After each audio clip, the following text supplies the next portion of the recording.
All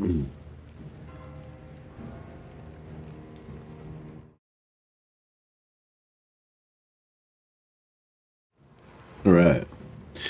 Hey guys, welcome back to another episode of Isabella, Vampire Counts. Ultimate Crisis Mode. This is Total War.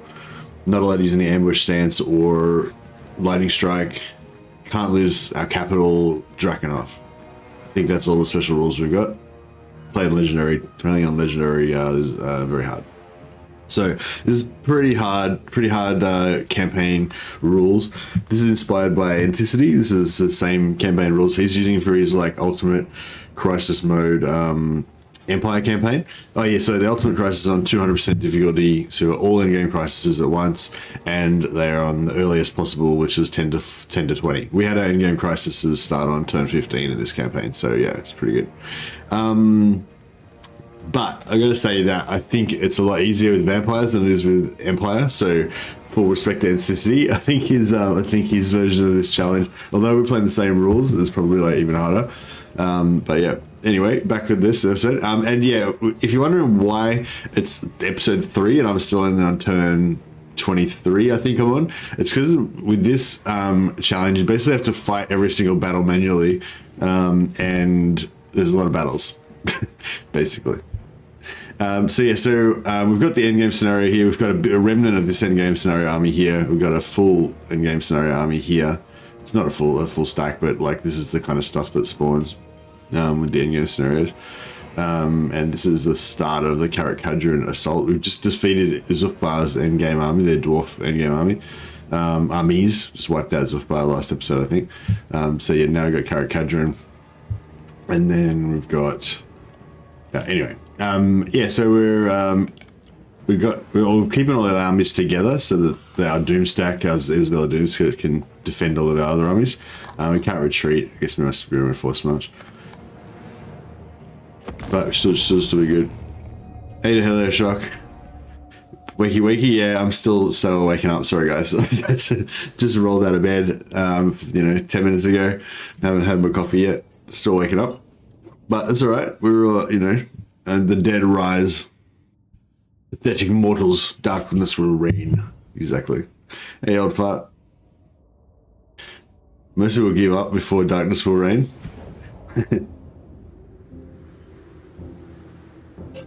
That sort of infers that I'm going to be defeated, though. Like, I don't think I'll be defeated. I think it'll be more accurate to say, not to say that Mercy will give up before succeeding, but more that Mercy will get bored before finishing. I think that's probably more accurate. But see how we go. If at any time you think that it's likely that I'm going to lose the campaign, then let me know. Mortals quail. It is done. Apart from just in general assuming that I'm probably going to lose the campaign because it's really hard, it's on a really hard difficulty and challenge, but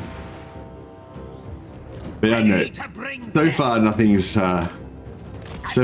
has indicated to me that I'm going to lose. So these choppers, get to the chopper. Oh! Oh! They didn't quite find him. They didn't quite meet him.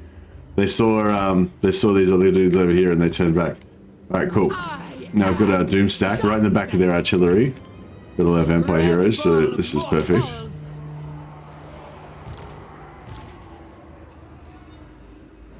Yeah, they can come over here. Now Zombos can probably just stay over there. Oh, they're turning around. I don't know how well they're going to do actually, because they might get smashed by the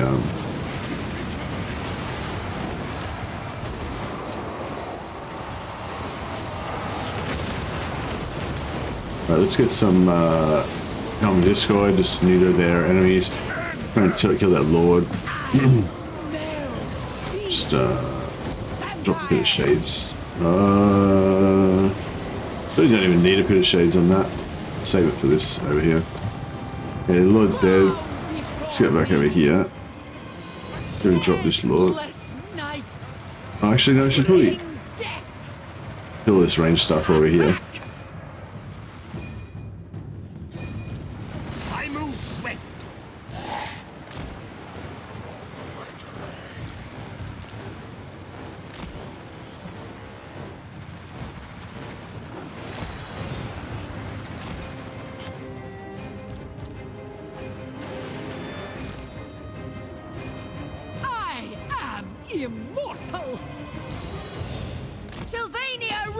the night. Yeah, she can.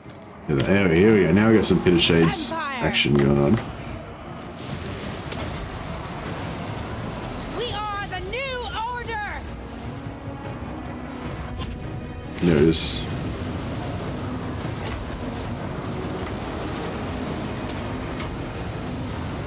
Bring death. Yeah, I think our ghouls are getting, our cryptos are getting wrecked. I don't know if there's much we can do about it though. Stalking and regenerating ghouls are pretty cool too though. Oh yeah, that sounds pretty good. Hey man, do you like Hero, General Vlad, and Isabella of 3 or the Gen of 2 better? I think I like Hero. I think I like Hero Lord better, especially because you can choose. You know, you can choose whether you want Hero Vlad or Isabella Vlad, Hero. You know, and yeah, I feel like it's just neater having them both in the one army instead of having to have them next to each other. Like, yeah, I don't know. For my lord husband. I feel like it's more romantic having them in the same army. Blood magic.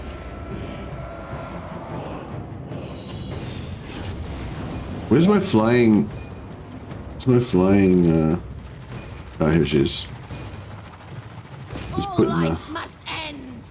She's spreading the good word to the their flyers. Let's see if we can go after their other flyers. Oh, they got army losses. Isabella von Carstein.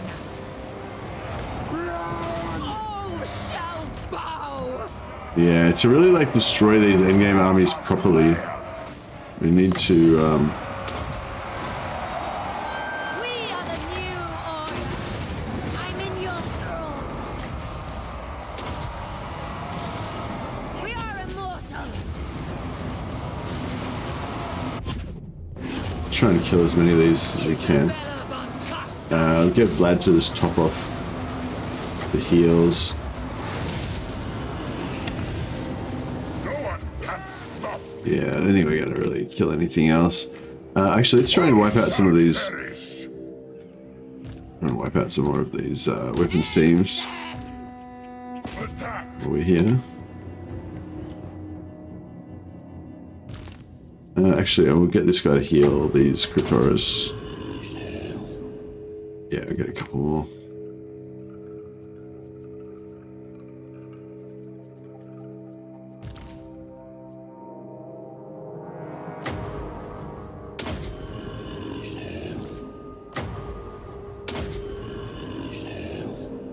Yeah, cool. Alright, nice. That was pretty quick and easy. I always feel weird putting other vamps for Vlad. Before I could pretend Isabella was in a different army and then Vlad would have some extracurricular fun. Yeah.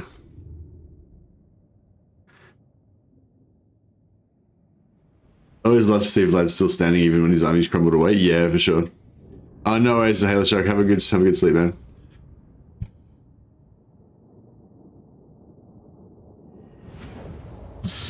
Alright.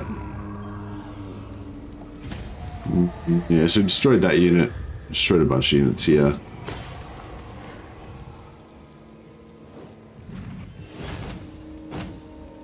I'll keep getting money, I think, at this point. Yeah, the problem really is the economy factor. Not sure how we're going to manage that, but yeah, we'll see. Yeah, you can have it. Go for it.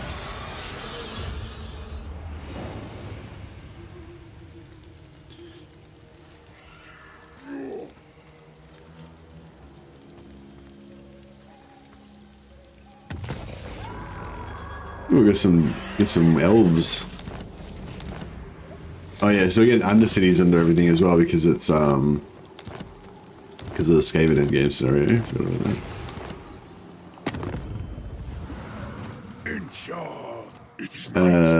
So I'm gonna make sure we're at war with everybody. There's new factions turning up there, so go to war with them as well. Yeah, I feel that just clicking treaties is the fastest way to see if there's any factions we haven't declared war on. Then you click it twice and they pop up at the top, so it's more efficient declaring war. So yeah, so we took out Zufbar. We're probably going to lose it again, but that's alright. At the moment, I'm mainly trying to just keep Templehof and Drakenhof alive. Well, I mean, Drakenhof we need to keep alive, otherwise we lose the campaign, so that's like our #1 priority. I'm also...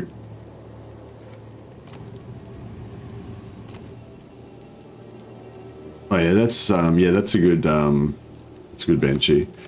We'll take that.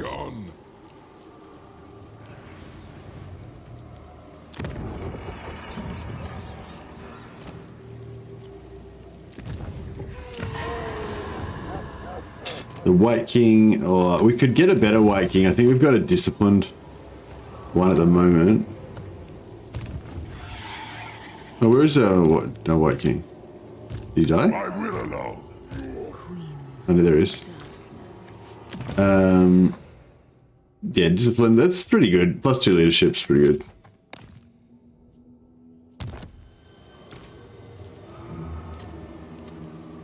I was sort of thinking maybe it is actually good to have a flyer because you can hunt down some of those flyers. I kind of feel like it's better to have it'd be better to have one of the immortal ones be the flyer, not the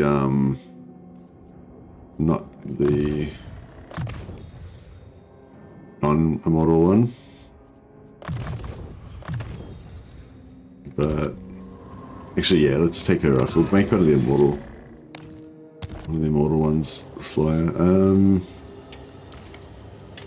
Well, she's immortal now, so that's good.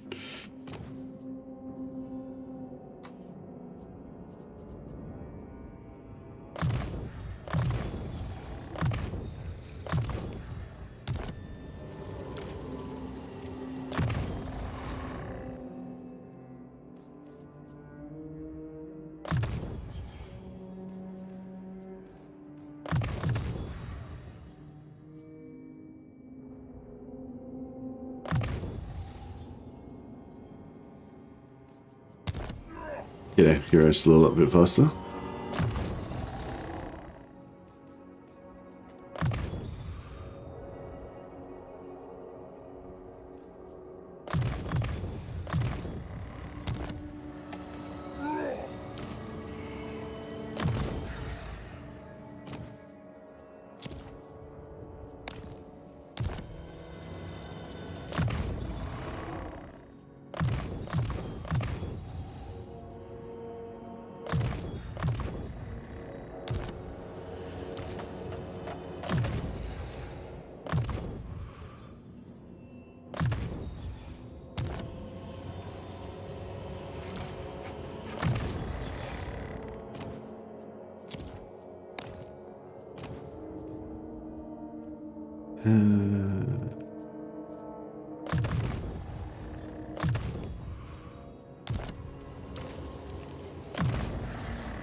It just doesn't really matter, I guess.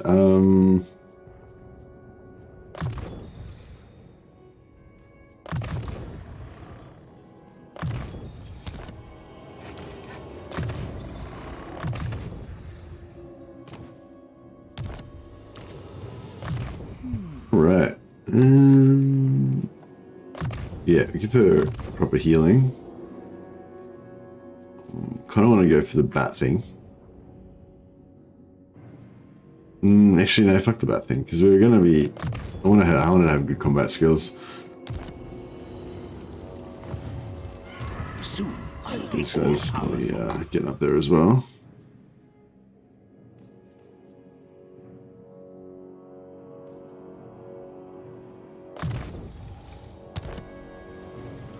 They will serve.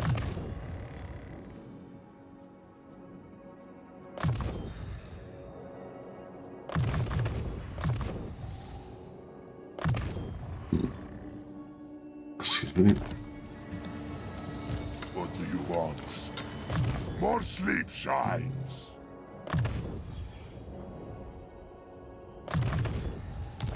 All right. What is unthinkable? I wonder if we can actually attack Join me for that guy. No, can't get that guy.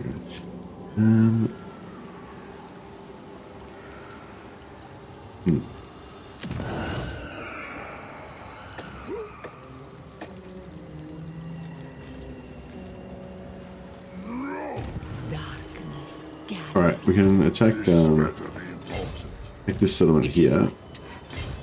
So we're basically just farming magic items at the moment. We've got 4 lords here for every battle, so that's good.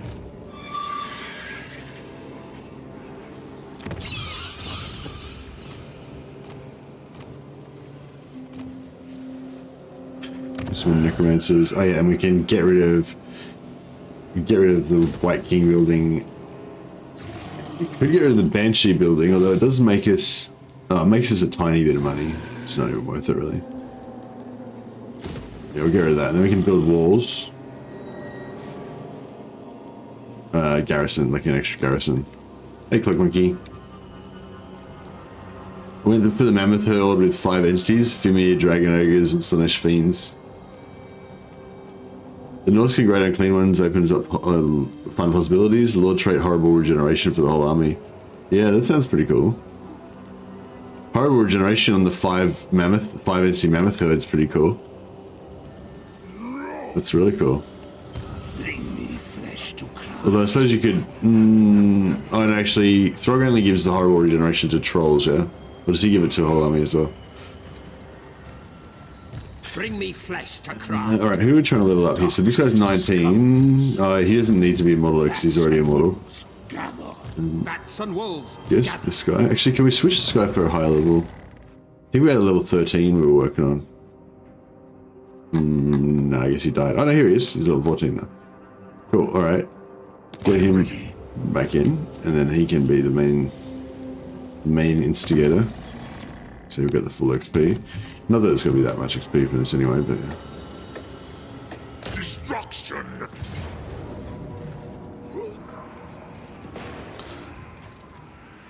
Don't understand why the point of the reduced income from the ghost building is. Why 25 income? Yeah, I don't understand that either, because I thought they upped the income for...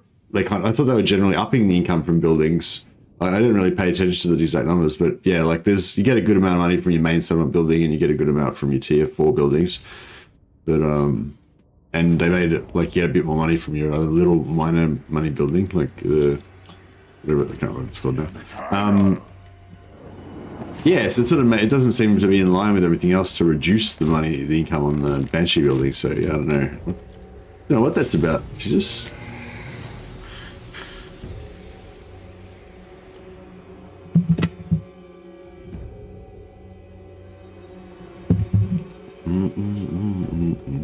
A lot of these copies I have at the moment. Very tasty.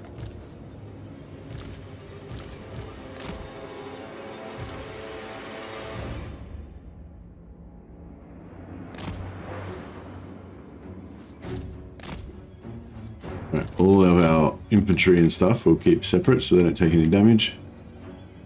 We got 2 flyers? Yeah, we got 2 flyers, cool. Don't need them right now, but I'm going to use them to hunt down the dwarf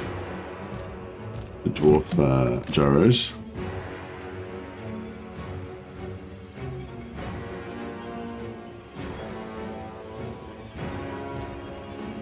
Yeah, I don't know. Maybe they thought it was going to be too overpowered once she got to endgame or something.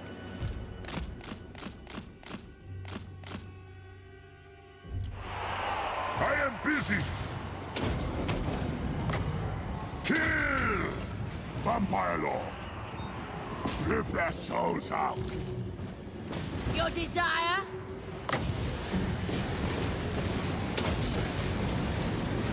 We are the new order.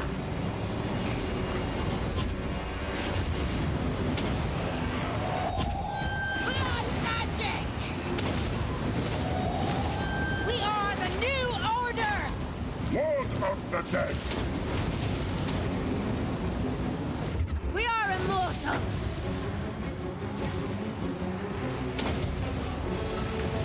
Blood magic! The von Carstein's march!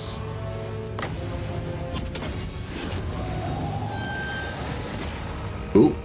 225 is really useless, just remove it then. Yeah, no, it's like with the 25 income per turn is like a bit of a slap in the face, isn't it? Like, why? I mean, and when you get to tier 4 and it's only like 50 gold per turn, still, yeah, it's pretty whack.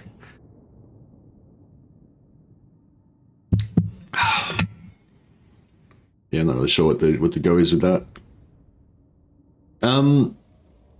So yeah, lots of games going on at the moment. We've got, yeah, obviously got Total War Warhammer, which is like kind of the main game I play on this channel. We've got Dark Tide, because I love all things Warhammer, and especially Warhammer 40k.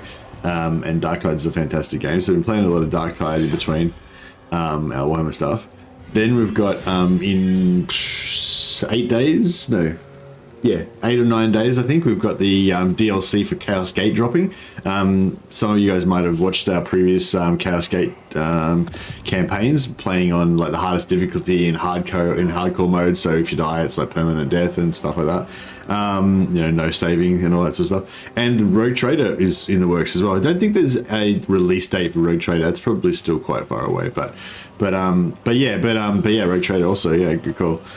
So yeah, lots of games for me. Like normally it's just pretty much Total War Warhammer, and you know, you're not really likely to see anything else on this channel except for maybe some older games that are also favorites of mine, but nothing new that comes out is really gonna, you know, like there'll be quality games that come out, but they're just not my kind of thing, you know. But yeah, right now we're just spoiled for choice. You got some new fans through Dark Tide and 40k stuff. I always recognize the new fellas on Discord. Oh, nice one. Yeah, well, yeah, welcome to all the Dark Tide fans. I don't know if any of you guys watch Total War Warhammer content as well, but yeah, I love Warhammer and Warhammer Fantasy and Warhammer 40k. So both of those. Yeah, I'm really not sure how to go about what to do about the Dark Tide thing, because I do really like Dark Tide and I do want to kind of keep putting out content for that, but it's really hard to maintain 2 different games, you know, like, you know, constantly. So yeah, I don't know. We'll see how we go. I'm not going to be able to get a. I'm not going to be able to get a battle marker out of this, but it's okay.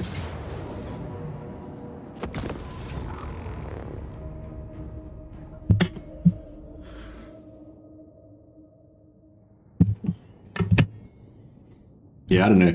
I think it's looking like, I don't know, we're trying to kind of organize some stuff with our finances and stuff like that. But yeah, it looks like I might be able to go full-time with YouTube maybe in a year or so. So that'll be cool, because I'll have a lot more time, and, you know, doing stuff like, you know, putting out content for Warhammer Fantasy stuff and Dark Tide at the same time will actually be a bit more feasible, you know. But yeah, I don't know, it's kind of like a, it's just a, I don't know, it's not like, I'm not definite yet, but it's just like a, you know, possibility.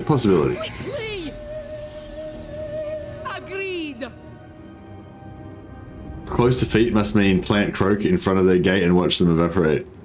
Yeah, pretty much. This is like the vampire version of croak, where I just roll up and then just absolute holocaust of magic on them and just destroy everything. This is just this. I know these armies we're fighting are not very impressive, but this is just the remnants of these guys. We already smashed them the previous turn, I think.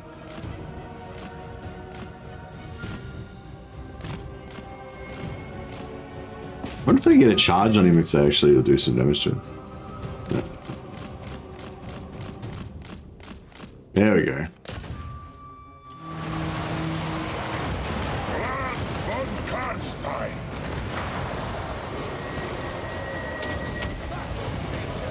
All shall perish. Where's those?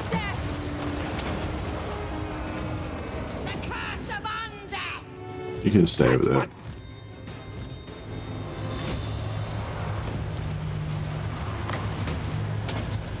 Yeah, I'm pretty sure we've got another Trickster shard in here somewhere, so the dwarfs are getting minus 20% to their magic resist. 15, yeah, that should normally be 35 magic resist for base on dwarfs, but because I've got one of my guys got an aura of minus 20% magic resist, so that's really powerful against dwarfs. Most armies don't have any magic resist, so having another Trickster shard with the minus 20% aura doesn't really do anything, because you can't reduce, like, things that like reduced resistance only goes down to 0. If you have weakness, like fire weakness, that can actually like that basically gives you more damage. It's separate from resistance reduction. But yeah, I've never seen weakness to magic. That would be cool though. I think they should add something in that have weakness to magic. Maybe even, oh yeah, I don't know. Yeah, free heals from Isabella's magic item. That was nice. The living will join us.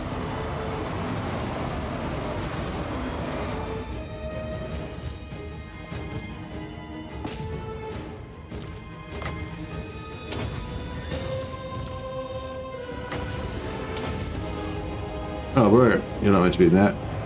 Isabella. And Necromancer's getting effed up. Vlad von Carstein.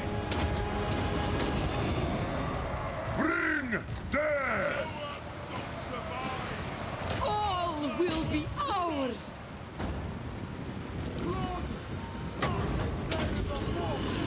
I thirst. The dead are mine.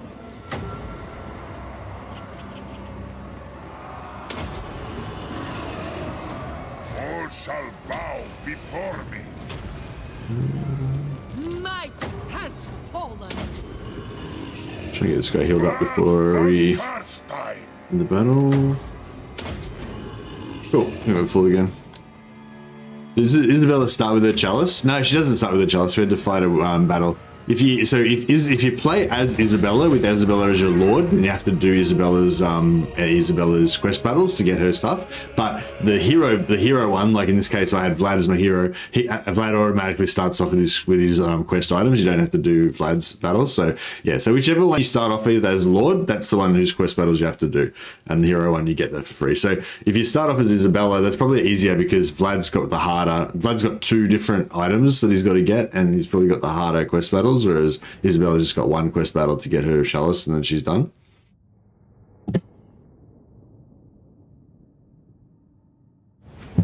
Have not played Immortal before. He's super fun. Not sure why he gets such poor reviews. Oh really? I thought it was generally accepted that Immortal was the best and most fun of the Lizardman factions. I mean, I'm kind of racist against Lizardmen. I hate all Lizardmen factions. I don't hate them, but they're like not one of my favorite factions. I don't really enjoy them that much. I'm not a Lizardman enjoyer. I do try to play them every now and again, just a bit of variety, you know. Bring me flesh But to craft. but yeah, out of all those Lizardmen factions that I don't particularly like that much, I'd say Immortal is definitely the best one. Well, the most interesting one anyway. I'll be all powerful.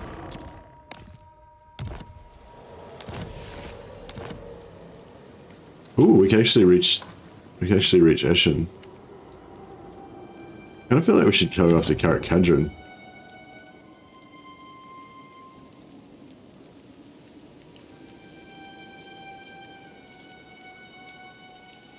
In reality, Elizabeth Bathory was a countess that was accused of bathing and drinking virgin blood to obtain her youth. The chalice is a nod to her.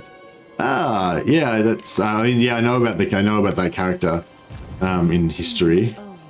They made a Netflix movie about her, or there was a movie about her on Netflix somewhat recently, I think. I don't think it was a very good movie though. I don't know if it was a very good movie though.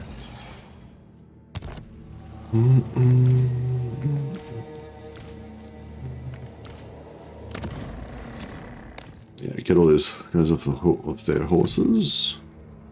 Oh, okay, another Helm of Discord. Can't never have too many. Another brass cleave. Well, we've got heaps of stuff. Got like multiple Tormentor swords, multiple.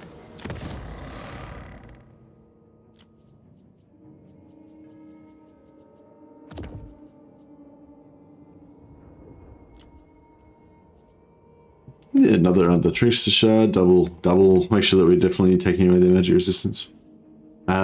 Everything Rod and the Channeling Staff are both not my favorite items. We'll melt that down. Be something good. Trickster Shard is pretty crap. Get rid of that. Got two of them actually, so we can get a blue out of this, but there aren't that many blues that I want. It's mainly greens I want. Trickster's Helm. Oh yeah. That was a nice update. Nice upgrade. Good. Dragon Helm. What other armor? Shield. Actually, we'll get rid of these two grey armors, see if we can get something good. Yeah, Forbidden Rod. Oh yeah, Forbidden Rod's good. A bit more magic. Vlad's stats nerfed as a hero? No. No, Vlad's still got the same stats as a hero or as the Lord version, so he's just as strong as a hero. But if you want to make Ultimate Vlad, you've got to make him as a Lord because of the Lord defeat traits. You know, so if Vlad's a Lord, then you can defeat Throt, get extra 10% health. You can defeat Wurzag, get extra 10% physical resistance. You know, you can get all of those Lord defeat traits from killing all those different Lords. And you can get Wades Through Gore using plus 20% health if you like continuously have Pyrrhic victories all the time. You end up getting that trait that gives you plus 20% health, plus 20% health, which we've got on Isabella right now. But even with the plus 20% health, she's still only got 50. She's still only got 5,000. You know, whereas Vlad, the Beast, is already got 6.3k even with no traits. Yeah, so on top of this 6.3k, he could get another 20% for Wades Through Gore, another 10% health from defeating Throt, you know, plus all the other Lord traits, you know. So yeah, he's not the highest Lord that you can get. I think if you get like in terms of health, I think if you go like Red Duke on a dragon, maybe he has like 10 or 11 or 9,000 or something. He has like really high base health, and then you can get another 30% on top of that from the Lord defeat traits and stuff like that. But anyway, yeah. So no, sorry, same stats as Hero Lord, but yeah. But if you want an Ultimate Vlad, you've got to make him as a Lord because you got to get all them traits on top of it.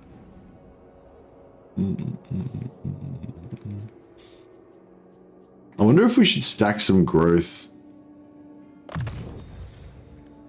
Because if we do ever make it out of this little area... What do you want? Agreed for now. Seas of blood. Yeah. Dance macabre.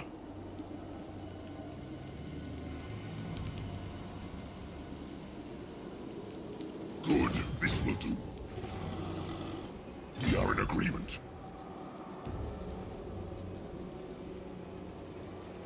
I don't know if we should push out more or we should just... His lady. What? My bloodline calls. Ready. We could come up with this guy and then come back. I am. Yeah, alright, let's do that. Everything dies. This better be important. You dare. My will alone. They will serve. Bring me. Yeah, so this guy can occupy it. Loot and occupy it. And then everyone else can just run back.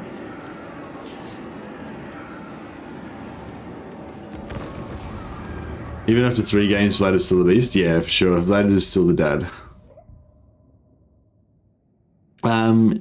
I wrestle. Oh, did Legend say that he thought Oxiodal was a bad lord or a weak lord?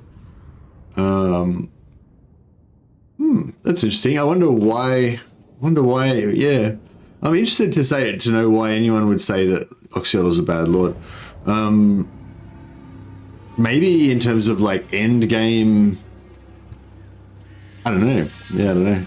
Like, so I haven't played Oxiodal recently. I think he has changed a bit since I last played him. I think he's been nerfed quite a bit. But yeah, he's got like a special attack that never runs out. Like it keeps recycling every 90 seconds or something like that. So because of his stealth, you know, you can kind of like keep just doing it forever. So theoretically, if you can stay stealth, you know, you can keep him. You can just wipe out whole armies with his special, or, you know. Plus he got poison and stuff. Like, I don't know, he can just do a lot of damage just by himself. And he's got the chameleon skinks, which are really kind of good, like, yeah, really powerful, you know. He won't stand up to most lords, but if you like the Trixie, then he's pretty badass. Yeah, I mean, I guess Oxiodal doesn't really strike me as a duelist lord that's going to be like going toe to toe with like Tyrion or yeah, Vlad or Malice Darkblade or, you know, like it just, yeah, well, yeah, he's like, yeah, he's got like a stealthy vibe about him. He doesn't seem like he'd want to go toe to toe with anyone, really. They're like necromancers and they can just piss off.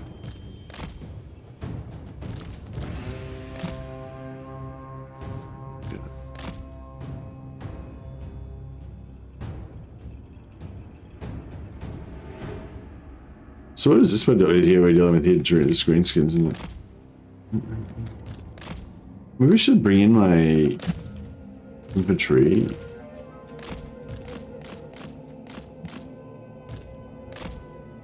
Give him a bit of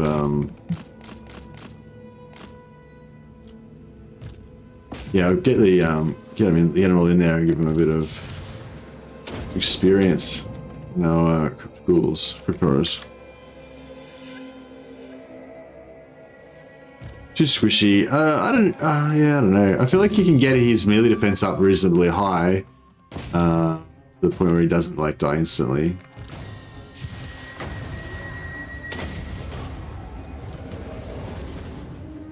Did I do AoE with that? No.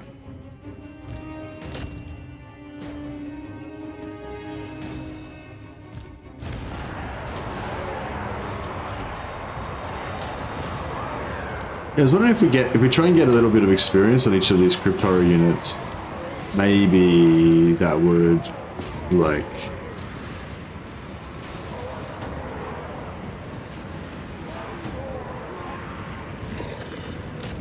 No one can help them not crumble as much and stuff like that. I don't know. Doesn't really matter, I guess.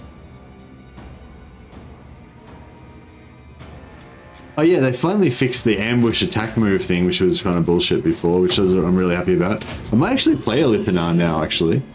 Because, yeah, I couldn't play a Lithanar before because they had the bug where you could move around an ambush stance and then attack people and get 100%, basically like 100% lightning strike chance, which based on every, you know, without having to have lightning strike, you know. So it's just, I don't know, it just made it like kind of whack. Basically, I feel like it just ruined the idea of playing a Lithanar or any of the Skaven factions or the Beastman factions because that ambush attack that you get was not special. But now they fixed that, and you can't attack an ambush stance anymore. Sorry, you can still attack an ambush stance, but it correctly doesn't give you any special advantages. Like attacking, like ambush stance, being able to move in ambush stance is just a quality of life thing. It just all it means is just reserves 25% of your movement, and then at the end of your turn, then you go into ambush stance proper. Like, you know, when you're moving around an ambush stance, you're not actually doing any ambush stuff. You're just moving around as normal. All that moving in ambush stance does now is reserves 25% of your movement so you can be in ambush stance at the end of the turn, which is correctly how it's supposed to be. And that's a really cool change. Like, it's a really cool quality of life change because it's really annoying when you want to go in ambush stance and then you move and you're like, yeah, that's exactly 25%, and then you let go and it's like 24.999%, and now you can't go in ambush stance anymore, you know. So it's a really cool quality of change, life change that they fixed that. But another Trickster's Helm, very nice. Another Forbidden Rod, very nice. Did they just get rid of the Black Periapt or what? Because I haven't gotten any Black Periapts yet. Shit. Alright. Alright, we'll get this guy out and we will switch him out for this Immortal Lord. This better be important. Because that way if he gets ganked, which is pretty likely, then we won't be there necessarily. Yes, empty the tombs. Shuffle this way.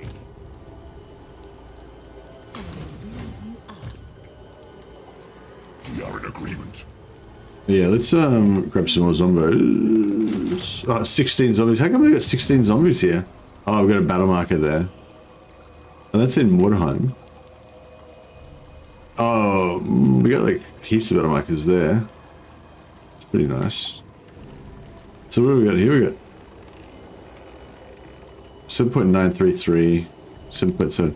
Wow, I got two like massive battles there. That's pretty good. Very well. It is done. Yeah, let's just stack some zombies. As you say. How much are these guys costing? 16 gold per turn. Yeah, that's nice. That's good. And then we'll try to... Farewell. What do you want? Yes. Join me for dinner. Yeah, cool. Yeah, this guy's level 15. If we can just babysit this guy for another 5 levels, then we'll finally have an Immortal Lord. Should be good. I would like to get this as well, but... yeah, let's... start pumping some growth, I guess. Darkness comes. This better be important.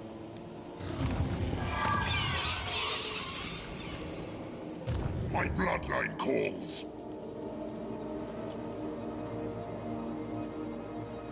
I think this is a decent little, like, cheap army.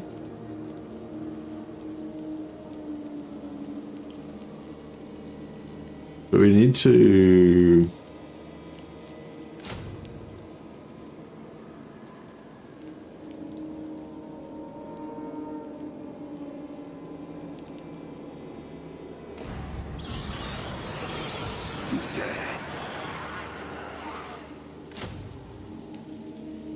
yeah, I don't know.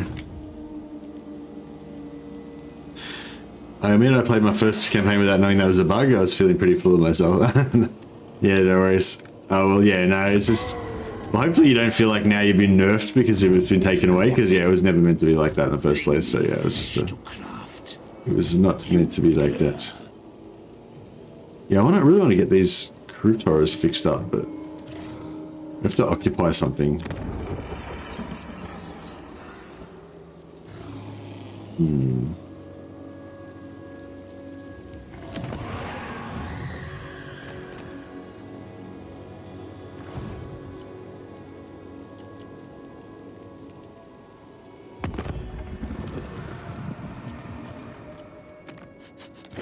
We talk instead of fight kill, yes?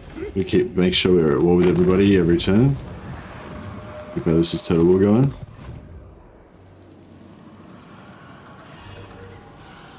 Yeah, I think we're good. So yeah, I'll take I'll try to take Carrick-Cadron, but I don't think I'm going to try and actually hunt down and destroy the faction Carrick-Cadron, because they're all around in the mountains and stuff. I don't know. I'm kind of feeling like going into the mountains over here and trying to conquer everything in the mountains is going to be really bullshit. But if we just kind of occupy the edges, like we've got Zofbar already. We'll take we'll take Carrick-Cadron. Oh, actually, we need to come back and deal with this army, don't we? Okay, yes, this is what I thought. This guy was going to get caught. That's why I switched. Wait up. Which was this guy? I thought I switched him with an Immortal. What? Did I forget to switch him? Or something? Not sure what I did there.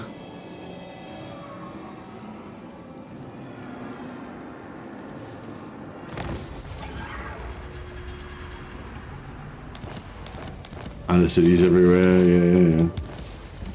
The Vermintide's forgetting proper. So yeah, that was this guy. Oh right. Yeah, this guy was meant to be an Immortal Lord. Did I misclick and recruit some random dude? Yeah, I think I did. Shit. Alright. It's not ideal. Yeah, so these guys ran him off. Darkness comes. Do we reckon... what do we got here? Yeah, I reckon we could defeat that. I reckon we could defeat that with this. It's not like a particularly great army, and this is something that's probably pretty bad. But it's pretty busted up, so... you'd hope.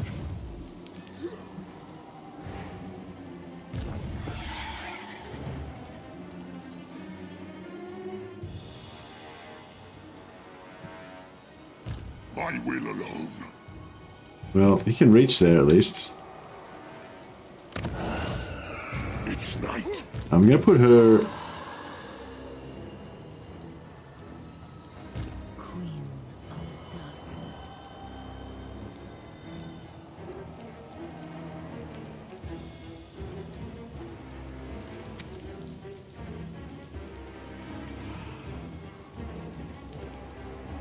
Ready. yeah, look, alright, well... Destruction. Bring war. Isabella. The world will be ours. Darkness comes. Then go. This night, agreed for now. Dance macabre. Good, this will do.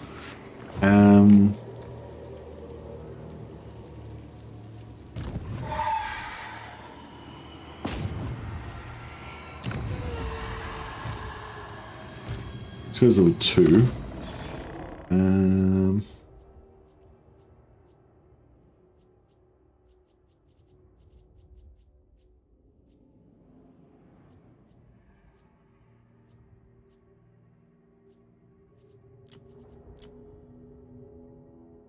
Is this guy not available? Oh, right, he's not available. That's why I selected him and I accidentally recruited a random dude. Cool. Okay, that makes sense. Actually, can we get a perceptive one? No. That's cool. Countess of Sylvania.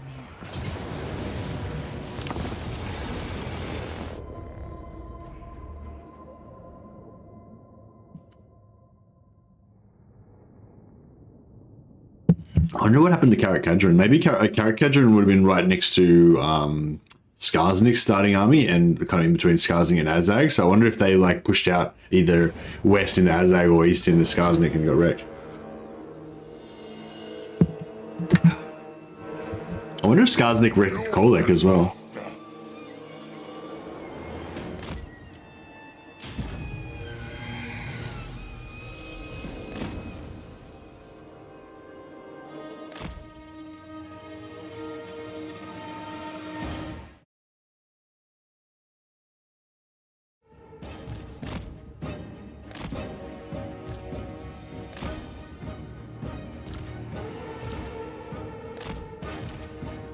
Yeah, what the Halo Shock was talking about before with the whole boredom factor. I feel like, yeah, I think maybe Clock Monkey's suggestion. Maybe I should switch yeah, maybe I should switch this campaign so that I only play it like every few days or something like that instead of every night. Just kind of like work my way up on it a little bit more.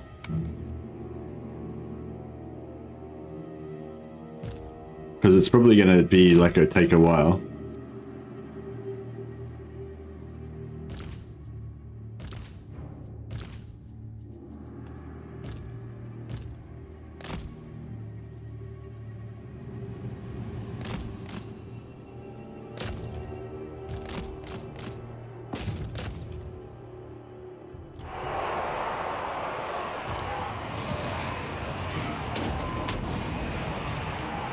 Victory is mine! Vampire! We are immortal! We are the new order! Die, mortals, die!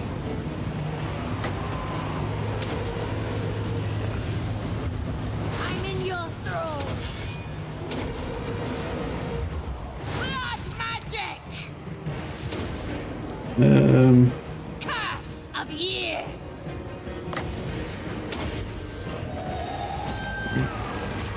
The Wood Elves always annihilate each other. Oh, really? When they, with the endgame scenario? Because they all spawn next to each other and then just kill each other.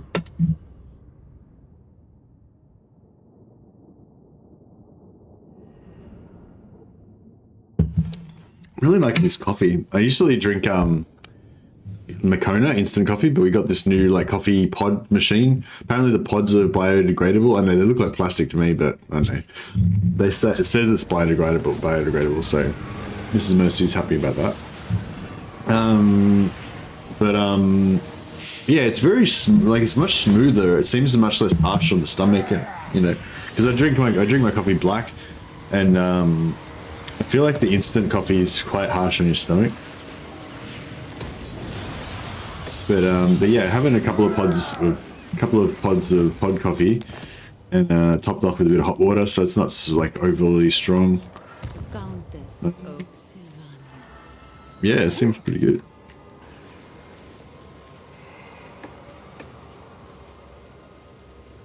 I go. Moving. I know the way. Bring me flesh to craft. Right, so yeah, we'll stack up on here. We'll get all of our magic.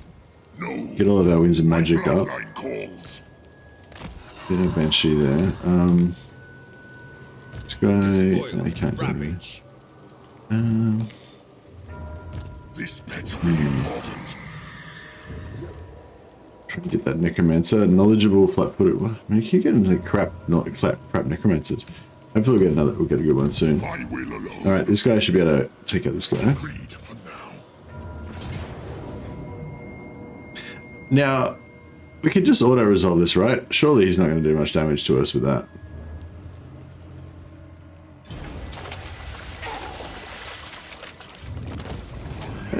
Oh yeah, this is... Okay, cool. So maybe it's... we still took some damage on our Cryptoros. I don't think we would have actually taken any damage on them if we had fought it manually. Yeah, I'm not sure if I like that.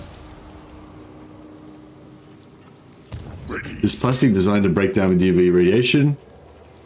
Don't know if that means that it's like great for the garden. Yeah, I don't know. I drink too much coffee at work on work, so I always want to take people's eyes. Take their eyes. See, that's the other problem with this ultra hard grind campaign. Like, there's so many other campaigns that I want to play. I want to play some Dark Elves again, so I can explore the slave system some more, because I want to do a video about that. I want to there's so many things. I want to play Norska because I want to take their eyes. You know, there's always like so many campaigns I want to play at the same time.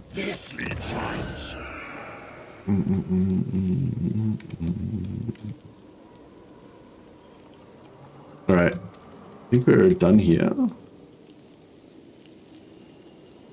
Make sure we got our wars. Oh, whoa! We just met like a whole bunch of new factions we got to declare war on somehow. How do we meet all these new factions? It's crazy.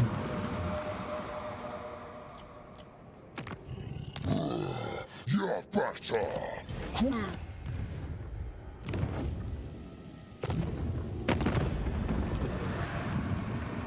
Onga! You have doubtless come to beg for mercy.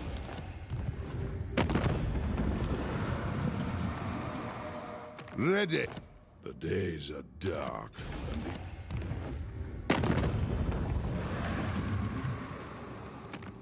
A timely arrival. My warhounds have not... Yeah, there's actually no achievement in Warhammer 3 for This Is Total War, I don't think. Excellent. So You have decided to hasten we won't your know. So yeah, even if we screw it up, we won't know because there's no achievement anyway, so yeah. I use Cafetiere French press for its nice but a little fiddly. What's... I don't know what that is. Is that like a type of coffee maker, Clockmaking?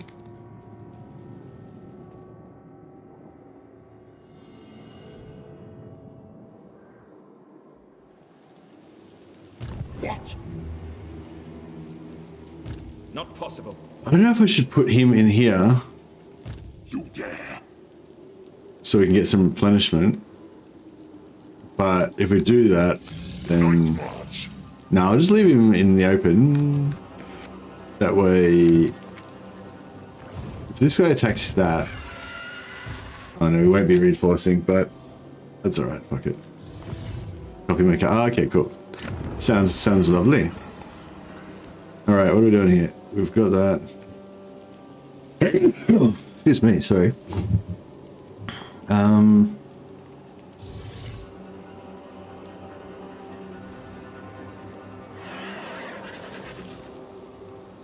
So yeah, I want walls.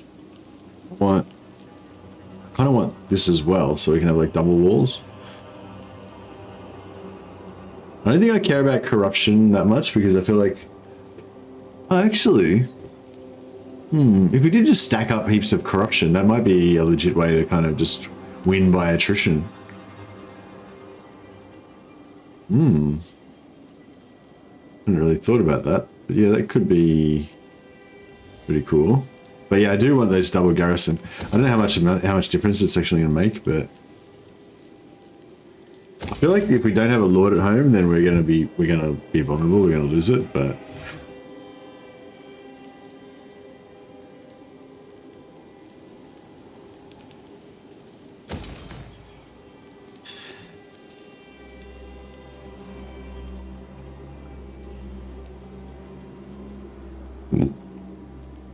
We've got heaps of money at the moment, so we may as well spend it, I guess. Yes. Because we're not going to lose Drakenhof, or if we do, that's the end of the campaign anyway, so we can may as well assume we're not going to lose it. Alright, cool. Our work here is done. What vampire bloodline would you be? I don't know. Lamian is one of my favorite ones, but I feel like I'm the wrong gender to be a Lamian vampire, so that wouldn't work out. I kind of feel like von Carstein, because it's just von Carstein, just like classic, you know, Count Dracula style bloodline. Oh man, why didn't I put some more zombies in that army? I've got to get all of the armies up to 14 so we can have more raised dead pool. It's the OG bloodline. Yeah, it's like the most legit. I mean, you don't want to be the Nosferatu looking ones, the Necrocs, because they're not very hot. Kind of the same with the Strigoi, although there's something to be said for the whole like monstrous Hulk kind of vibe. Yes. Blood dragons are pretty cool. Blood dragons, like the whole idea of the blood dragons being like these martial kind of honorable vampires in a way. I mean, they're still vampires, so they're still kind of evil, but yeah, they're kind of they seem a bit more honorable in a way than normal vampires. But having said that, I feel like the pimpness of the OG von Carstein line is sort of even outweighs the pure martial valor of the blood dragons.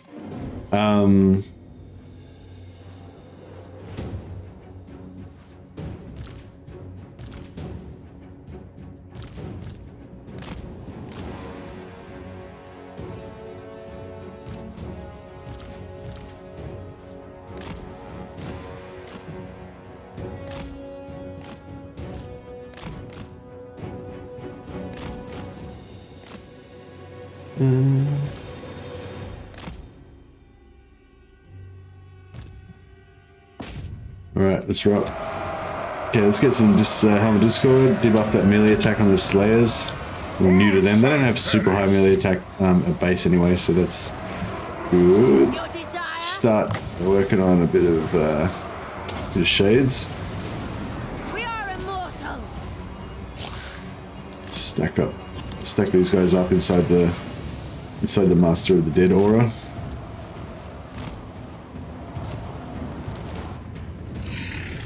Put the Cryptos at the back. Get another pit of shades going. Just swallow up some more of these. We are the new Yeah, mounted vampire's going to be taking some damage, but it's alright.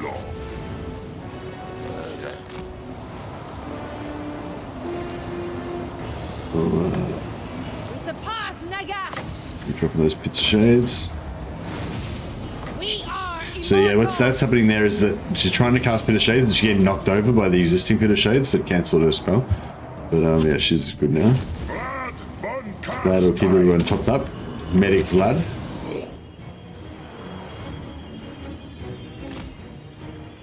Oh, actually, we can take out their artillery. They've left their artillery undefended. Oh man, yeah, Cryptoros are getting wrecked. Crush the breathers.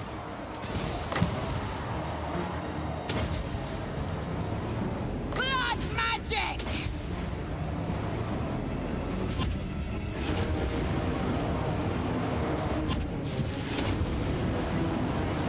We are immortal. Isabella von Carstein. Is there a lord in there that's giving us trouble?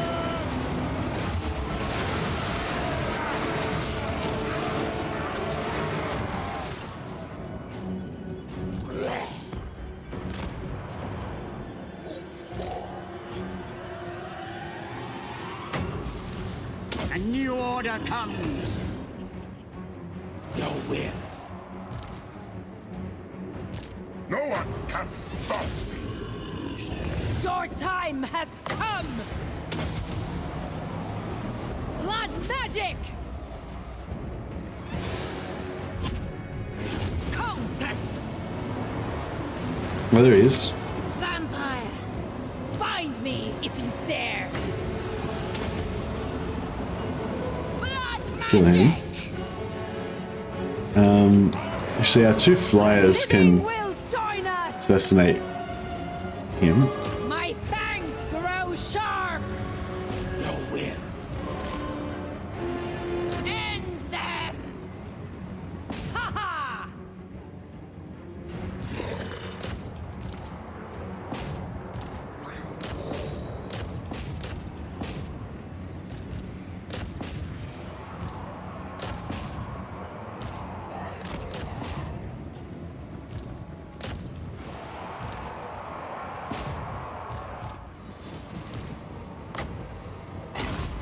Vlad von Carstein. I think we've got Forbidden Rod on Vampire! one of these. Yeah, let's see this one. No. Yeah. The von So you can do Forbidden Rod and heal herself at the same time. So she should stay topped off. And we'll set up one of the other vampires with the same thing. So we can get more, not infinite wins, but more, extra wins.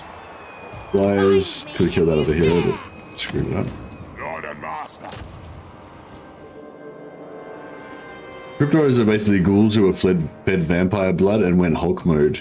Yeah, nice. I feel like a ghoul king whenever I leave my little crypt and suffer in the sun. Yeah, I definitely don't get out of the house enough these days.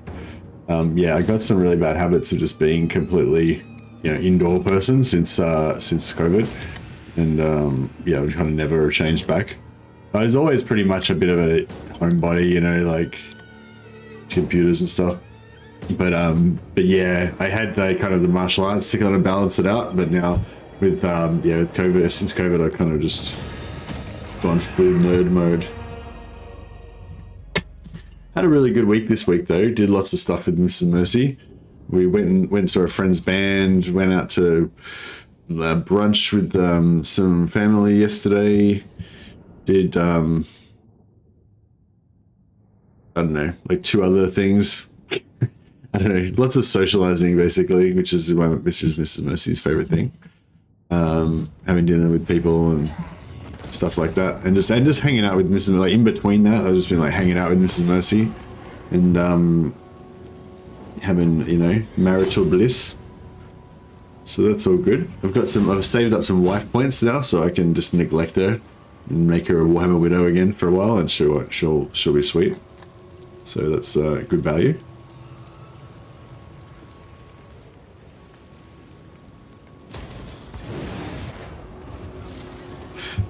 I have to admit that I have white privilege.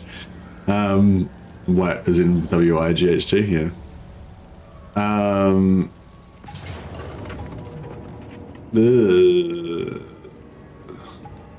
Did I forget to move him? Or... No, he's just... Right, this guy's just chasing me. Yeah, that didn't work. That's right, this guy's only level 2 anyway, so we don't care what happens to him.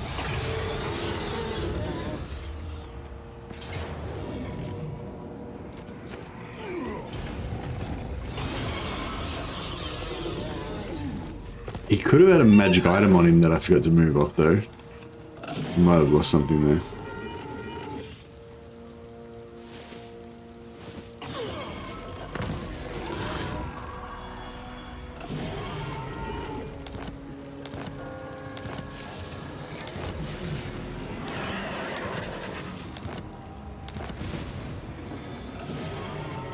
Yeah, it's just telling us if we kill those Skaven, then we'll get to win the game. Oh right, so the reason why we saw all those extra units, those are extra factions, I think, was because the Skaven declared war on us, and so it like gives you a little spotlight on all the Skaven parts around the map, and that's when we got the that's where we got all the vision on all those other factions. So yeah, so hopefully we won't get vision on any other new factions for a while now.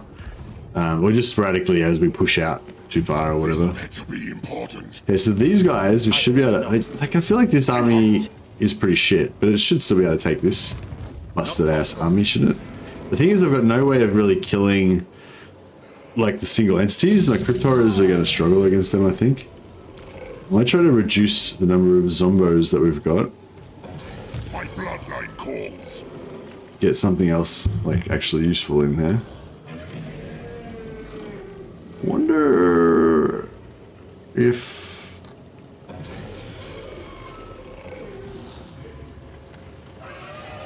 actually I'll just get another unit of Crypt Horrors. I'm gonna get two more Crypt Horrors. I want to see if this Crypt Horrors, I want to really give this Crypt Horror zombie combination thing a good old day in court. See how good it is. Alright. This better be important. We are in agreement. Yeah, they're gonna run away, that's cool. Okay, that's perfect. That means we can get another Lord that we can recruit in here. And we'll get extra magic item drop chance as well. This guy is one turn away. Druid Incarnate there. Devious Fleet Tactician. Blah, blah. Tactician's kind of useful to have around. What do you want? So yeah, so he'll reinforce now, Now. which will give us one extra chance, another extra magic item drop chance.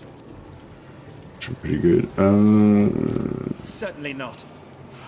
I could probably give this guy a Helm of Discord. We've got like a bunch of Helms of Discord floating around.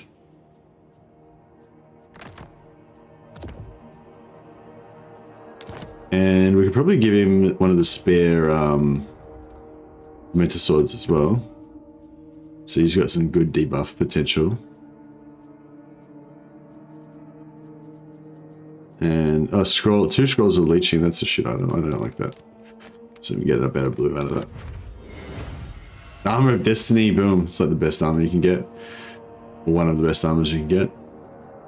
Trickster's Helm, very nice. Yeah, Executioners, blah blah. Biting Blade. Biting Blade, I don't really care about Biting Blades. They're like whatever. They're okay, but they're not really anything too special. Let's fuse some shit. Exactly. Scab Scrat. Yeah, Scab Scrat's a cool little item. Three breath weapon attacks. That's gonna be great for we'll add that to our Isabella army. Talismans, Obsidian Trinkets. Yeah, fuck those. We'll get rid of those. Excuse my French, but unnecessary. So another Scab Scrat's. Oh, we must be like the seed must be around to Scab Scrats at the moment. We just have to like just fuse everything and just get heaps of Scab Scrats.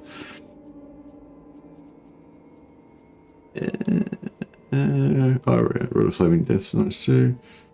Of course, Potion of Foolhardiness, Potions of Strength. Yeah, I don't care about those.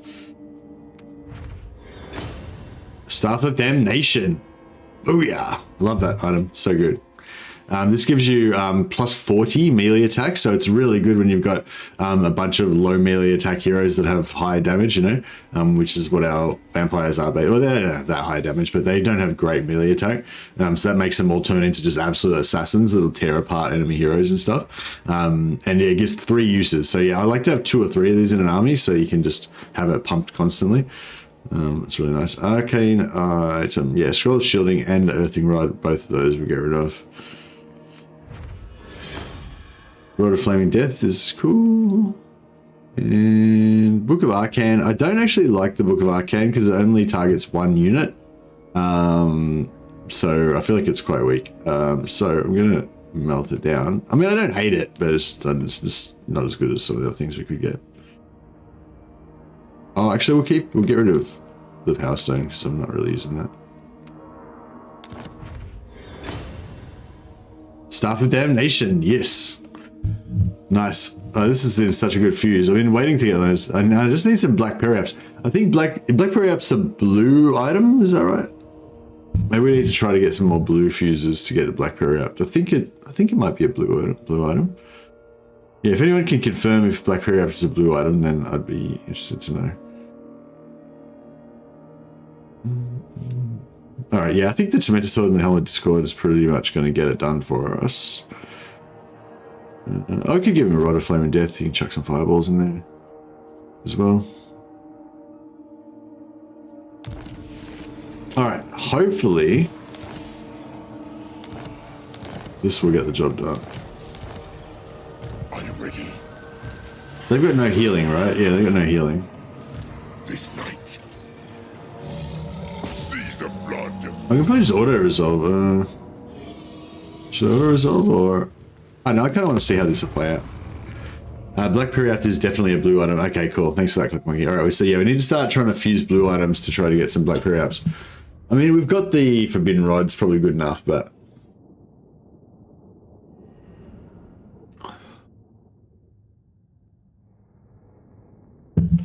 Yeah, probably what I'll do is I'll put the Forbidden Rods that cost health on vampire heroes that I'll also stack up with physical and ward save. So they're like my tankiest vampire heroes. So they'll ideally take the least amount of damage, use up the least amount of their healing cap, and then.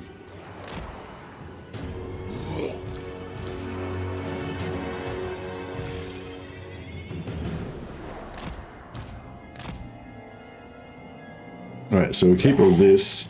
Group 5. Tonight I feast. Actually, you can be part of group 5 as well. Rise against us. And then these guys can be our little flanking team.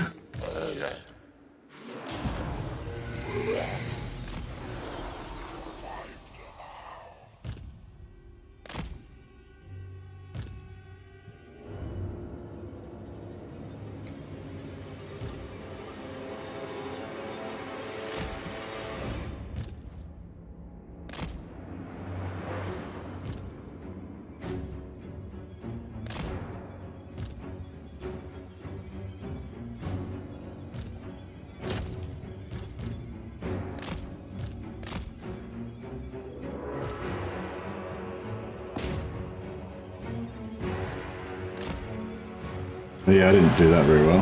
Alright, let's just focus on this dragon.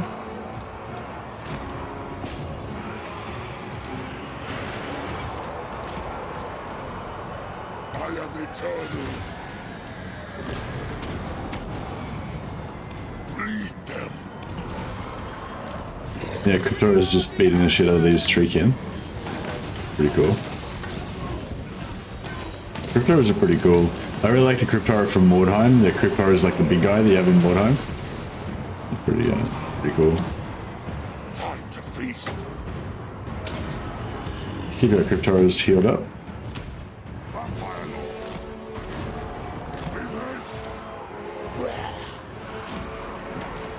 Lord. Did we kill that dragon? I think we kind of did.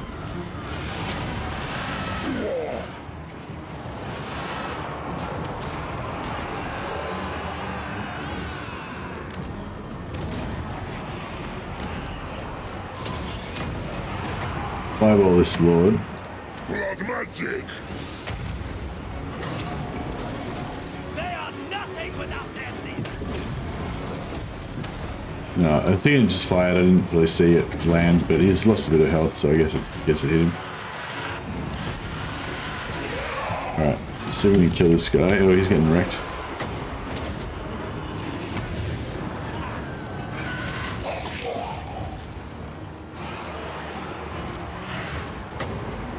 Yeah, the dragon's pummeling us. I'm going to pull out. The Cryptoras will be able to pin him actually, so we should be able to pull our hero out and have the Cryptoras just surround that lord and wreck him. Now. I thirst. We've got some more buffs to use as well. Eternal. Night has fallen.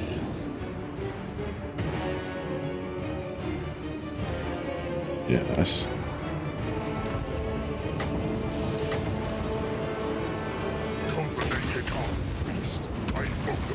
Yeah, just fireball into my own units. Like a boss.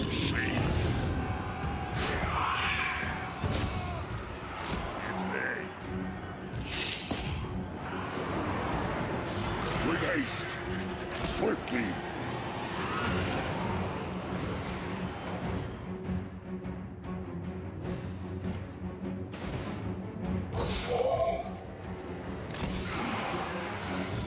Okay, now this guy should have to land now, doesn't he? Yeah, he's got the minus leadership debuff happening as long as he stays in the air.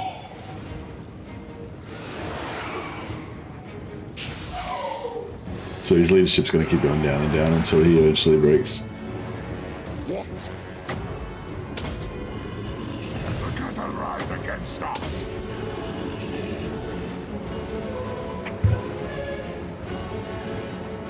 The volley of Kurnos is not as devastating as it was in Warhammer 2. Okay. Good to know. Oh, he's got a bow. He's like blinking. He's blinking, my lord. No wonder he's getting wrecked. Actually, I wonder if we can get a good fireball in if we come in here. Yeah. That's the stuff.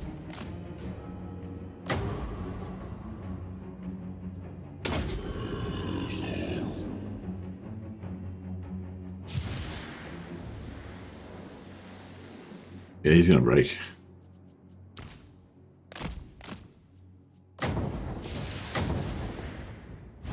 There we go.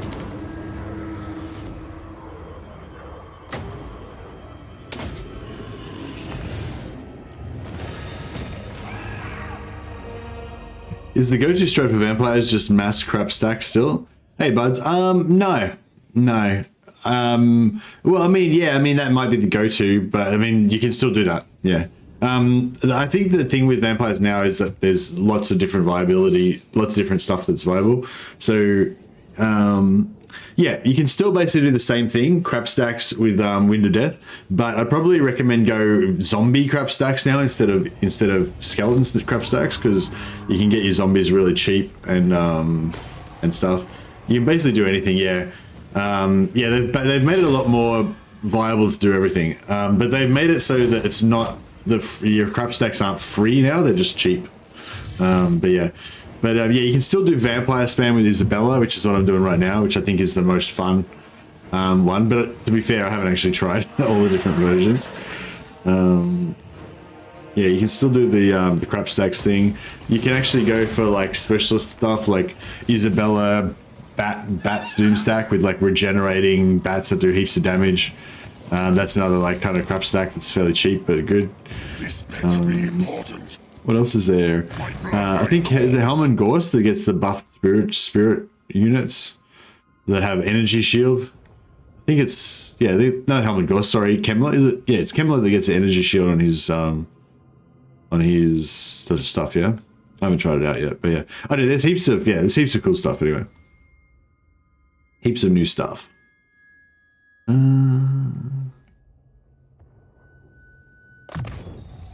Yeah, cheap. Go for it cheaper. I wonder if this guy could actually go out and start kind of conquering stuff. Maybe like take needling or something.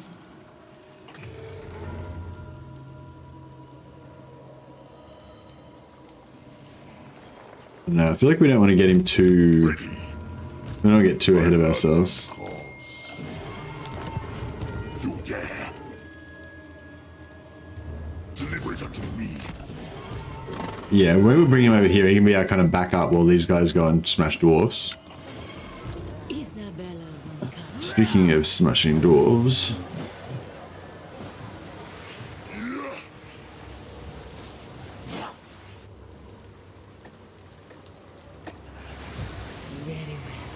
It is done.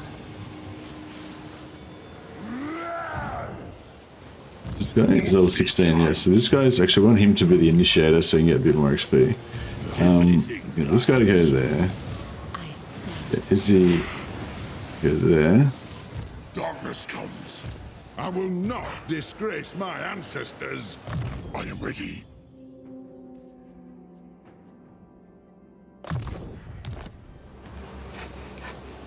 No, I will not shame my clan. Ghouls stalk now and have the hunger. Graveguard have magic attacks and are easy to recruit now. Yep. Good call, good call. And ghosts have also magic attack and are easy to recruit. Yeah, fair enough.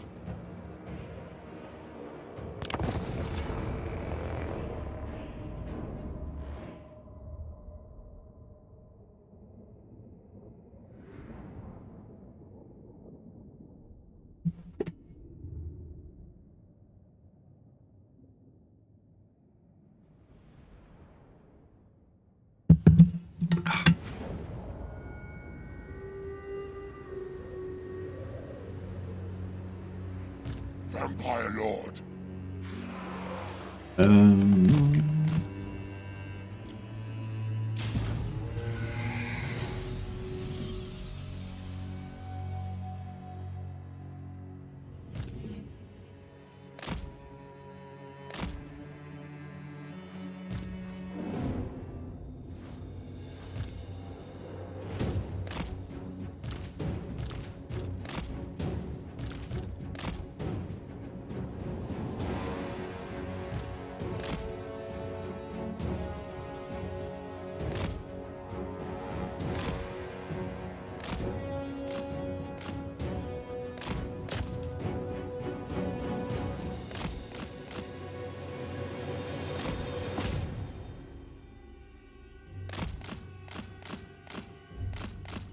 Oops. Your time has come. Find me if you dare. Swiftly! The von Carstein's march! Blood magic! Vampire Lord.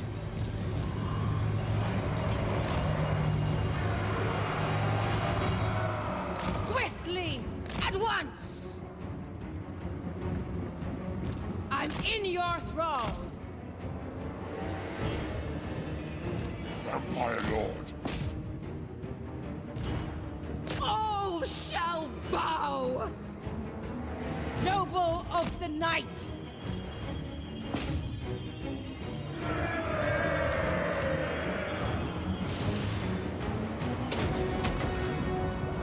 Attack! Your time has come! End them! Death to the living! Necromancer. So much death.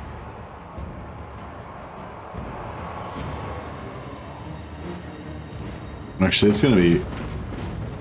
Yes, awake, minion. Yeah, the cryptoras are gonna get wrecked again. That's all right. I think we're just gonna get just to recruit new cryptoras. It's too hard to keep these ones from getting damaged while we're not replenishing properly. Vampire! The curse of undeath! We are the new order! Blood magic! Hey, Jesus, everyone. We are the new order! What? Sylvania rules the night! Life is a phase. Life is a phase.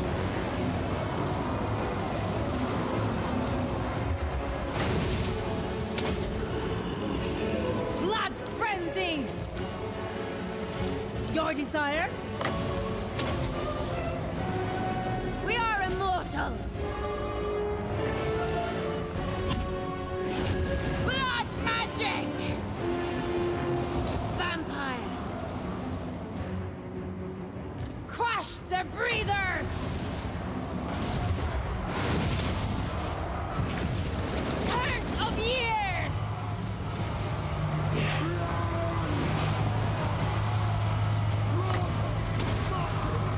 Right.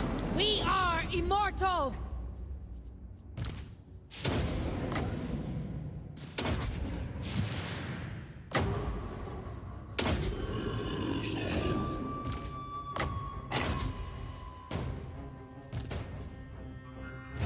The von Carstein's march! I obey. Now There's then, a hero there. Get one of these to kill the hero as well. My fangs grow sharp!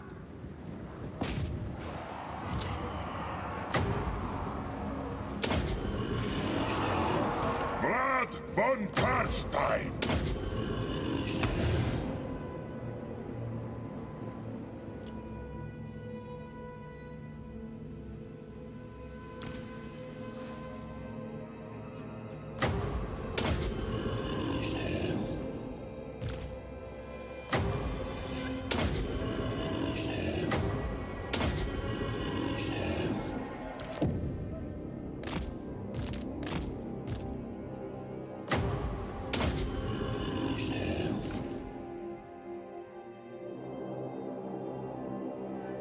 Oh, I think we're all fully healed up.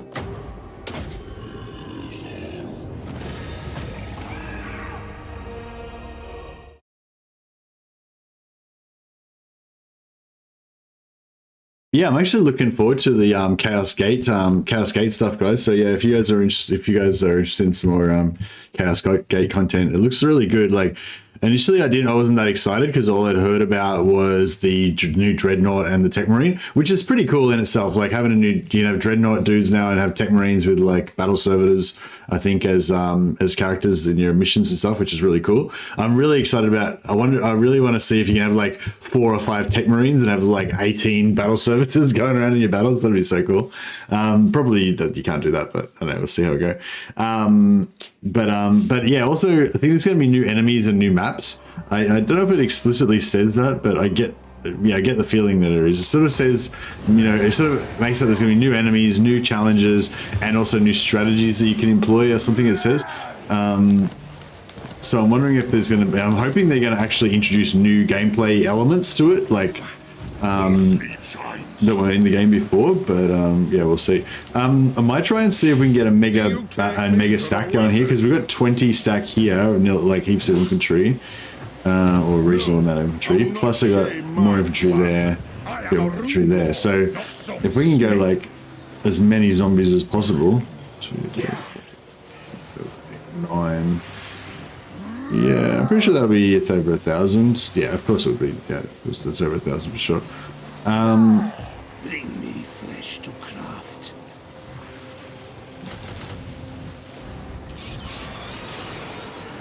So yeah, I won't. Yeah, no, I won't recruit anything. I mean, that's alright. We got a pretty good enough dudes here anyway. Darkness comes. What do you want? We'll give this guy the battle because he needs to get to level 20. How much wins has he got? No, he's got a bit of wins. You dare.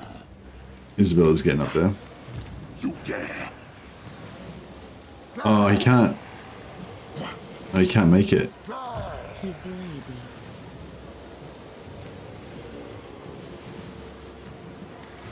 You need me? Darkness comes. Is that?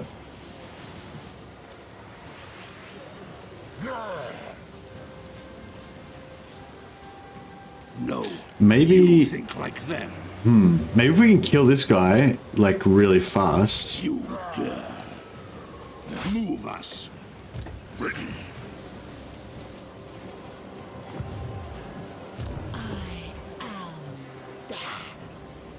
You are a thoughtless child. Swiftly. Soon I'll be all powerful. March!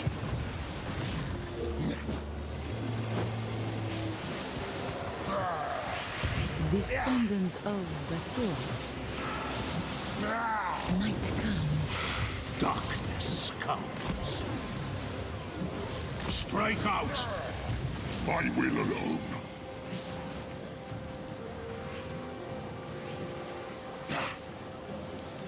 You dare. I hunt. Join me.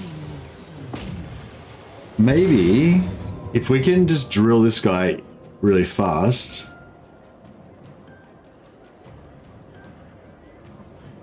Maybe we can defeat him without the reinforcements coming on. Yeah, let's try and do that. We'll try and wipe him out before the reinforcements come on, and then that will then we can follow up and get the battle marker, hopefully. Because if this guy hasn't got 14 units, so we won't get any battle marker if we fight him. And then their reinforcements are going to come on. We're going to destroy them as well and ruin our battle marker. But if we can annihilate this guy like within 1.5 minutes or whatever, like as fast as possible.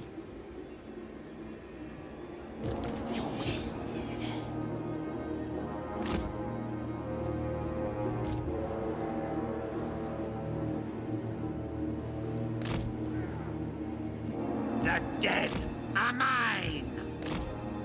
Vampire!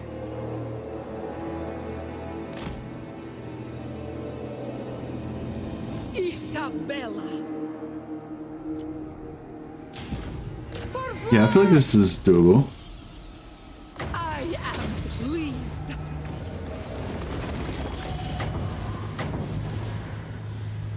We are immortal.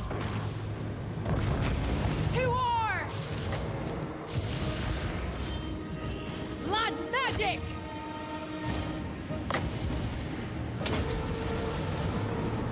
We are the new order. Blood von Carstein. Find me if you dare.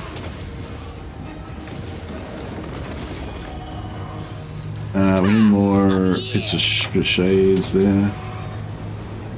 We are immortal. More spells killing this dude.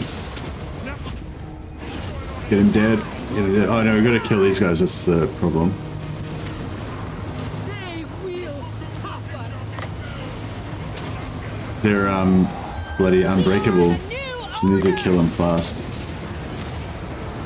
We are immortal. Oh shit, we need wings. Frenzy. Your time has come. Vampire. Blood magic.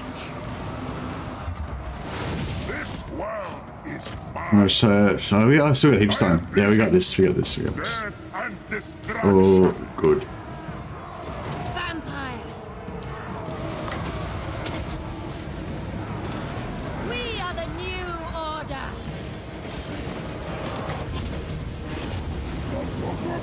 Curse of undeath. Crush the breathers. Vampire. The von Carstein's march. Vampire. Oh no! Fuck! I Thought we were gonna get that. darkness. So the message is so close. I know the message might have even popped up, but I wasn't paying attention because I was too busy clicking on all my stuff. Blood frenzy. Oh well. So it goes. Vampire.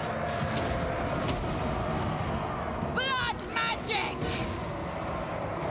Oh, I've got the Necromancer in there. He's not gonna have a great old time.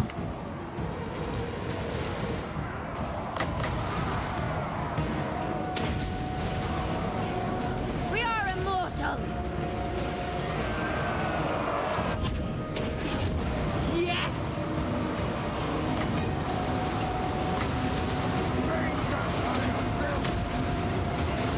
Love eternal.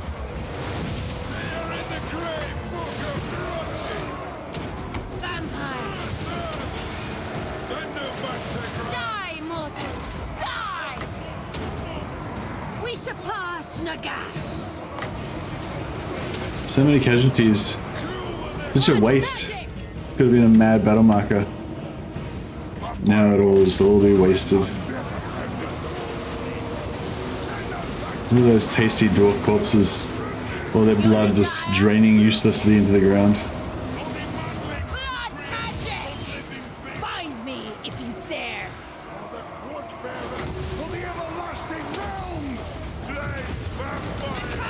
I really thought we were going to get that The living will join get that us. kill before the battle started properly. But it was not to be.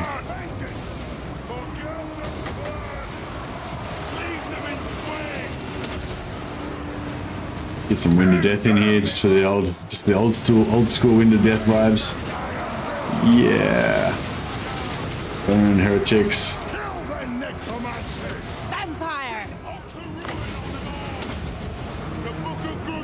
We are the new order.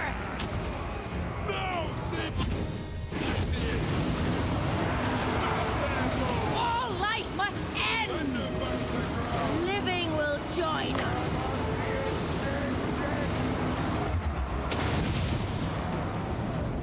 We are the new order. We surpass Nagash. Vampire. Curse of years. All shall bow before me. Dwarf zombies will be freaky. my Yeah, so, well, you know, I think any zombies would be freaky, really. Like, if you saw a zombie in your kitchen when you went to get a drink of water in the middle of the night, you'd be pretty freaked out. Smash their bones! vampire.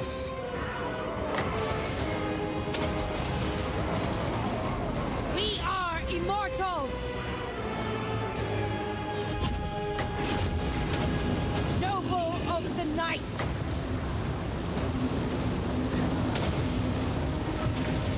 Blood magic. Alright, I think our work here is done. Slayer zombies, that'd be pretty cool.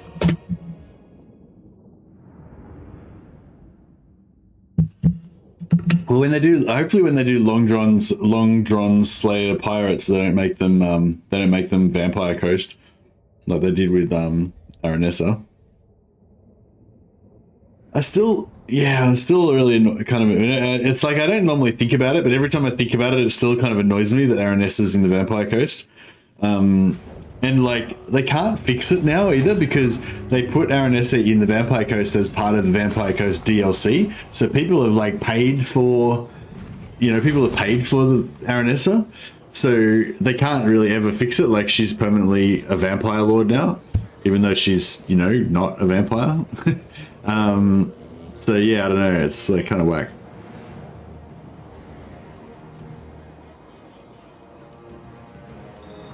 I suppose, I don't know. I suppose what they could do is they could make Aranessa still part of the Vampire Coast faction, which can't confederate, so there's no problems there, but make it so she doesn't like have any, she has all completely different units, like none of the vampire units. So she still has like the fleet mechanics, she still has the coves and all that sort of stuff. Everything the Vampire Coast has, except for she has like no Vampire Coast actual units. What's the issue with Aranessa? Oh, the issue with Aranessa is that she's not a vampire. So Aranessa in the game is a leader of a Vampire Coast faction of vampires, zombies, and ghouls. And Aranessa is like a Norscan pirate, like a mortal human.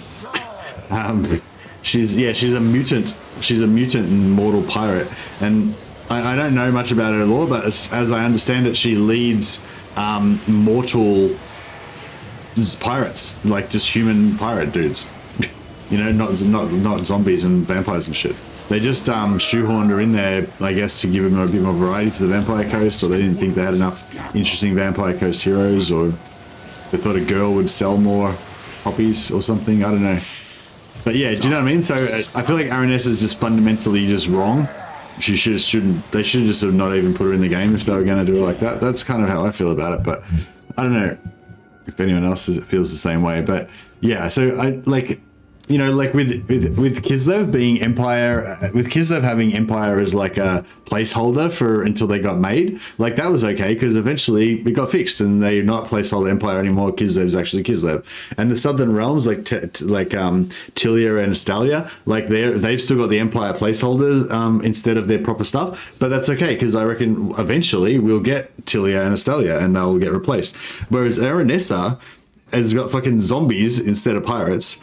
And it's probably never going to get fixed. Like that's just how it's going to be till the end of the game. And I don't know. I guess maybe I hold Warhammer to too higher standards, but I kind of feel like to me, I think of Warhammer Total War as kind of like this sort of piece of art, that's going to kind of exist forever. And like when it's finished, like I want it to be perfect, But yeah, it's not going to be perfect, obviously. But yeah. Isabella von Carstein. This is going to be a rant. It is a rant. Yeah, it was a rant. What do you want? That was accurate. Ready. None shall live. Bring It's a good rant. It's a short rant. I finished now. Thank you for the warning. Thank you for the rant warning. They will soon all die. Thanks for the rant warning there, Cockney. Bring it all to me. Yeah, so let him get the main leader in this battle. We've got where's our Banshee? Fucking jeez. Get in here.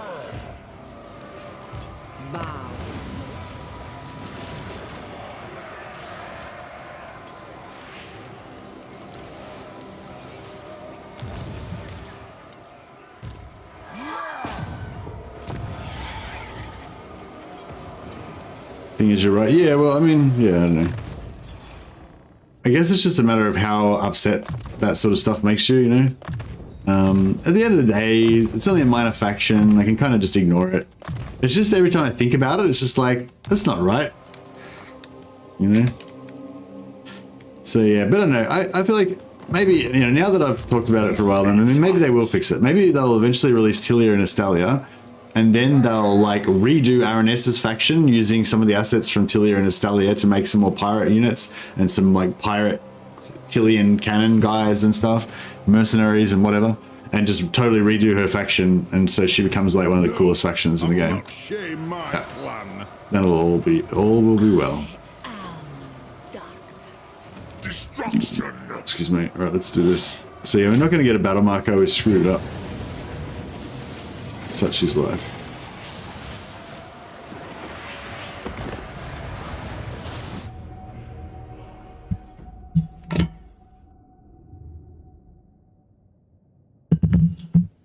But yeah, there's not really much in the game that I really hate like that, you know. Like I think everything else is pretty sweet. But then again, every now and again, somebody reminds me of something that I used to get angry about back in Warhammer 1, but I just kind of forgot about now and stuff. Like, you know, like one of the things that I really hated in Warhammer 1 was that factions like dwarves can just enter into diplomacy freely with the undead, you know, with with vampires and all that kind of stuff. You know, whereas in the lore, like, do you know what I mean? I can't really imagine the dwarfs doing any diplomacy with vampires, like under any circumstances, you know, like at all, like regardless of, you know, like just never, like no. But they can in the game. But yeah, I don't know. I just sort of, I don't know. I just stopped caring about that for some reason. I don't know why. I guess, you know, boredom is the strongest emotion. Eventually you just get sick of being outraged about things. I guess I'm not really outraged. It's like that one's a weird one because it's a balance between the sandbox factor and the true to the lore factor, you know? I think there's a lot of conflicts like that where certain factions would just never do diplomacy against each other. And I think that CA does kind of try to reflect that a little bit, at least in your modifiers. You know, you have like your plus 40s and your minus 40 aversions and stuff like that. I'm pretty sure dwarves have at least a minus 40 aversion to vampires. So it's kind of like, you know, it's not like they're ignoring it. It's just that it's not, you know, if you're like a purist or whatever, we might be a bit more like, no, they should never ever talk to vampires, you know, under any circumstances. But, you know.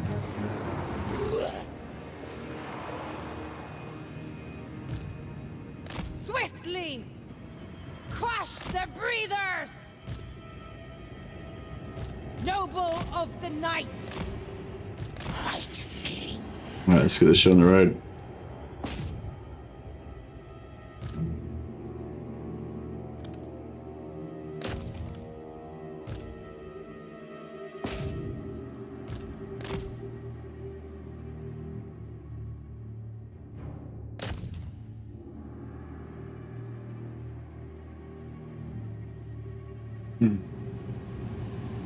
But yeah, there are probably some other little things like that in the game, but yeah, they're not really that big deal. But yeah, Aranessa definitely sticks in my craw a little bit, but yeah, I guess she's only a fairly minor faction. It's not that important, but yeah.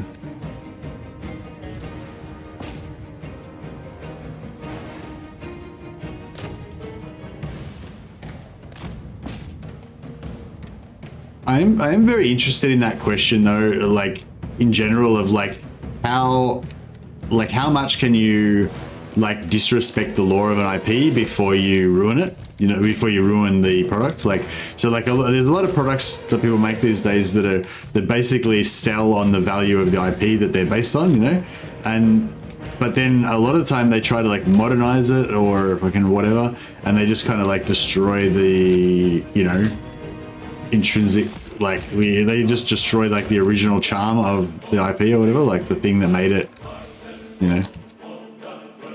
I'm thinking about a certain Amazon TV show right now, but like, yeah, like I feel like it's a bit of a thing now that, you know, you see quite a lot where they'll they'll buy a really beloved franchise or IP, so they know they can get cash in and get guaranteed sales just on the name of the IP alone. And then they'll just completely bastardize it and fucking change everything about the IP so it's not even recognizable as the original thing practically. And yeah, so, and like, I'm not suggesting that CA is in any way like that. I'm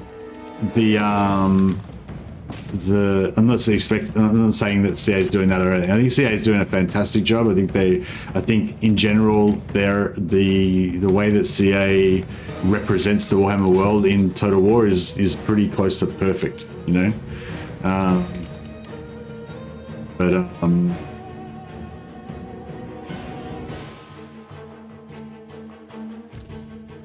But yeah, it's I don't know. I feel like it's an interesting question. Like, how much can you just change shit to make it fit in with your vision before you kind of ruin the original thing?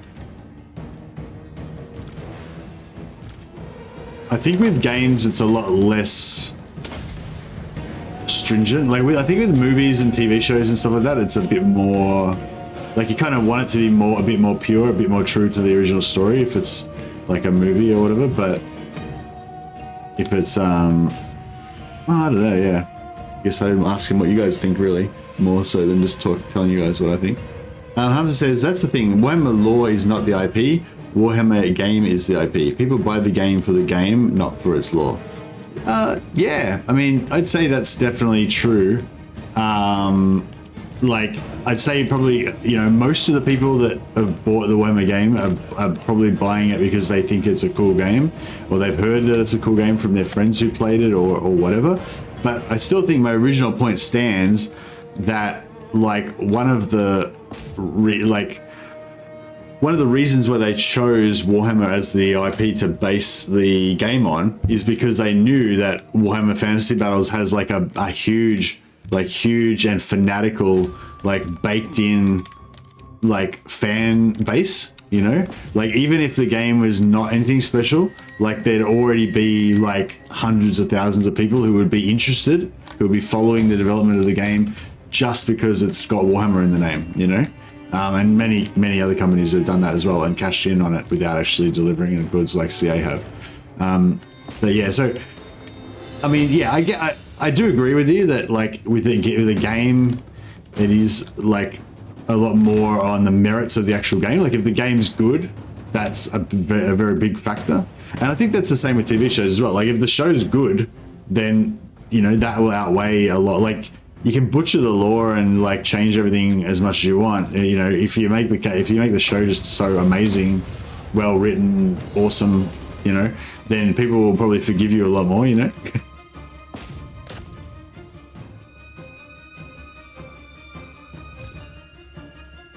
And yeah, I think CA is kind of in that boat a bit. Like, they've done a fantastic job with this game, so we're definitely willing to overlook a few little missteps here and there, or a few little you know, dubious choices or whatever.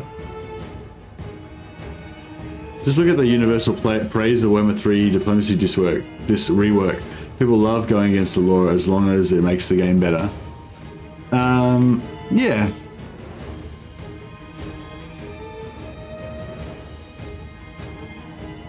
But I think the thing with Aranessa, though, is that it doesn't make the game better. Like, Aranessa's faction is just kind of shit and doesn't make any sense, and, like, yeah. You know, like, I'd say Aranessa is, like, probably, like, the worst of the Vampire Coast factions. Like, just... And it's because of that thing, because she's meant to be kind of like this Sartosa lord, the Sartosa pirate lord, and she's got all these, like, vampire units. That's kind of like the thing is, like, her identity as a lord is just really weird.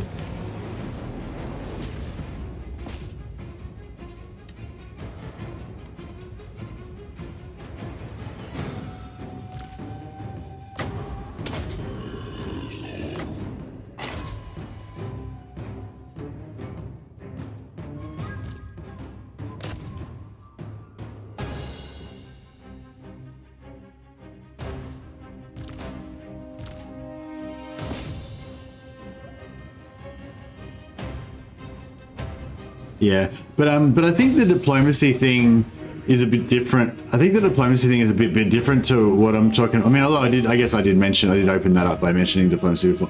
But I think the diplomacy thing is a bit different to the Aranessa thing, because the diplomacy thing, like, you have to go out of your way to. Oh, actually, no, that's not true. Yeah, actually, I was gonna say, because you have to kind of go out of your way to, like, ally with, like, the wrong factions and recruit, like, Skaven units into your dwarf armies and shit like that. Like, it's pretty hard for you to do it, and then you have to go out of your way to do it.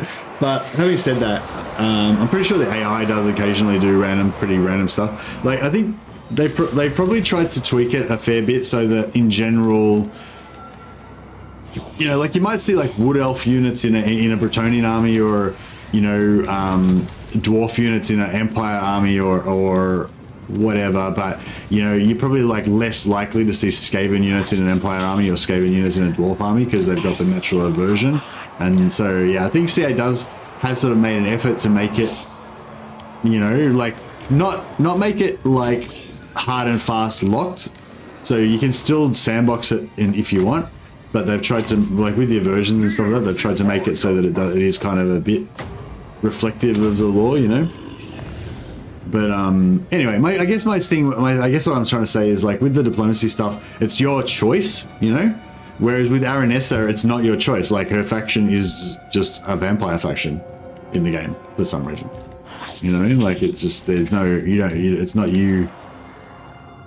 You know, like, I think, like, if you agree with the whole idea of the sandbox game being better because it gives the player the choice, which I think I kind of do, even if it gives them the ability to go against the law, at least it's the player's choice. Like, they have a starting palette. The game is like a starting situation that's pretty law friendly and pretty cool.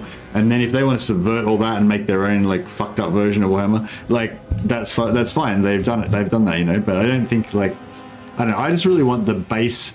I don't care about Warhammer 3, you know, Warhammer 3 narrative campaign. I don't care about the Warhammer 2 Vortex campaign, but the Immortal Empires campaign, for me, I want that to be, like, as representative as possible, I guess, of, like, real Warhammer fantasy in my own personal, like, estimation of what that is, you know. So obviously, you know, everyone's got their own different ideas of it, and, you know, I don't expect it to be, like, exactly what my personal vision is, but, you know.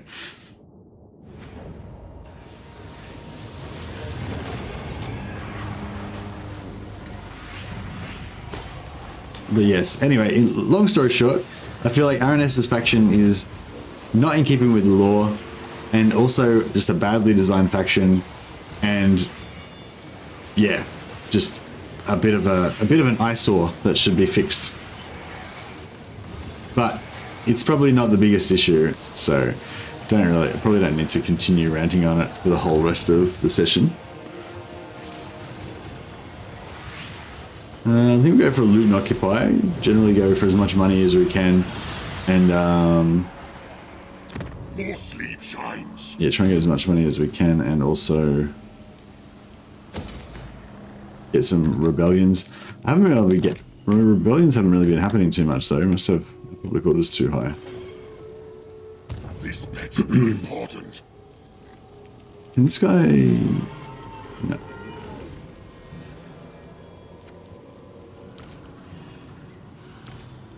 It is night. Now.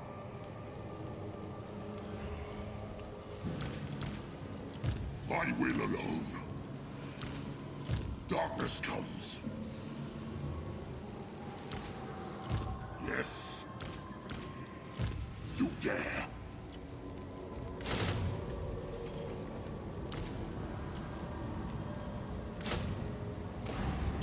Alright, this is back to full again.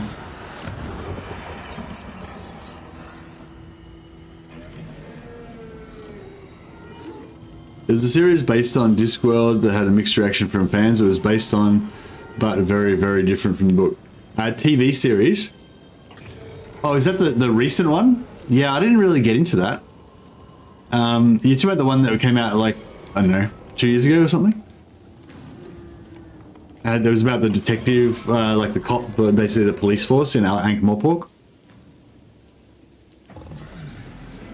if we keep triggering you, I think we could go 3 or 4 hours on Aranis Assault Spike. Yeah, I mean, if we're like running out of content here, we can always just rage on about Aranis Assault Spike for the whole time.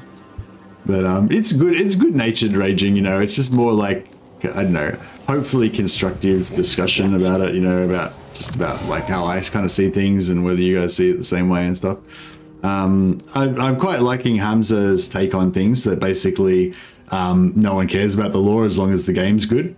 And I don't know if that's 100% true, but you know, now that he said that, I'm like, yeah, actually that's a pretty good point. I think a lot of people, you know, are really, and myself included, a lot of people are really willing to not worry about the lore stuff so much as long as the game's good. Yeah, making a good game you'll be forgiven many things if you can make a good game, especially in the Mercy, in the world of Mercy. There's not, like, in my opinion, there's not many companies that can make a good game, because I've got a very specific like sphere of interests, you know. I only am interested in a very narrow group of things, and so there's a lot of games out there that probably are like objectively good, but they're nothing to me because they're not the type of game that I'm interested in, you know. So yeah, so Creative Assembly is one of the very few companies that actually is capable of making a game that I would actually think is really good. So they can get away with a lot, and I will still love them.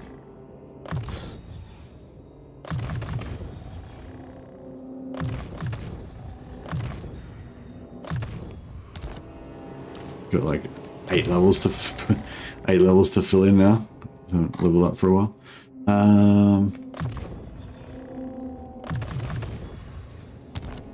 Got any lobbies that need to be leveled up? Not really. Join me for dinner.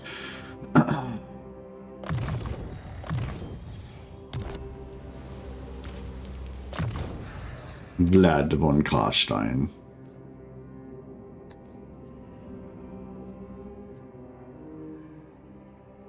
There are no other heroes of the same type as Vlad. So what's that going to do, I wonder? Not sure.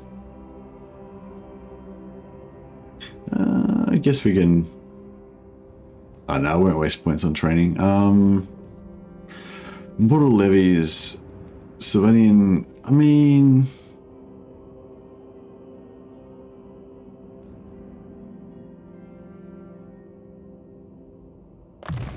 Get that.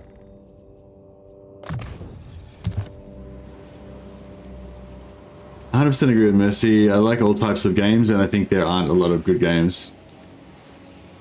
Yeah, it's the reason nobody has made better than Mass Effect game, despite it being a decade old. Yeah, I love Mass Effect. But although I really love Dragon Age Origins. Dragon Age Origins is the one that I really I don't know, just that way of storytelling and like getting you to like love the characters and stuff. I feel like that what's the company again? Is it BioWare, yeah? Yeah, I feel like BioWare, it's like, you know, when you have like a really good TV series that you kind of fall in love with the characters, like Sopranos, you know, you just kind of fall in love with Tony, excuse me, with Tony Soprano by the end of it, you know, and like, oh, and you know, any beloved TV series, you know, like part of the thing with TV series is that you get really invested with the characters, and the more episodes you watch, the more of like an emotional connection that you kind of create with them and stuff like that. And I feel like that's like something that they actually kind of mastered to a degree in, like, yeah, like the BioWare games are one of the very few games, like role-playing storyline based games, where I actually care about the characters sometimes, you know? Well, I mean, often actually care about the characters, like Morrigan in like Morrigan's story in Dragon Age Origins. You know, like, yeah, I just like a lot of games, like they'll present you with characters and they'll tell you that you should care about them or whatever, and you just don't, you know. This is, the story has not set up, they haven't taken the time to build up those characters, or the characters haven't been compelling enough or whatever, and you just don't care about them. Like, it's super common in heaps of games. It's like, oh, okay, this guy's my best friend, he just died, I guess now I'm meant to be angry about it and really want to get revenge or something. But like most of the time they don't really set it up properly, so you don't actually care about those characters, you know. Whereas I think BioWare is one of the few that does it, and yeah, I think it taps into Mass Effect and also the Dragon Age Origins games. I think it taps into that same thing that you get from like a TV series where you actually kind of fall in love with the ensemble of characters, you know. I definitely felt that way with Dragon Age Origins because you had your whole like party, you know, and you kind of like got to know all the different characters and then you're fighting in battles with them and relying on them in combat to do their thing, and you know you're seeing your different characters like achieve different stuff, and I don't know, I thought it was really awesome. All right, cool. I think we're good here. Yeah, so I don't really, I mean, I'd like to wipe him out, but I realize now that we don't really need to wipe them out. We just need to kill their endgame armies, and then they aren't really a bigger threat anymore. So yeah, I'm just going to try and hold Karak Kadron, I think. And then we'll just head back. Yeah, so nothing can really attack us, I'm pretty sure. Like, even if there was an army like there, they wouldn't be able to get all the way in here and get us here, I don't think. You dare strike out! My bloodline calls. Get him some more zombos. This better be important.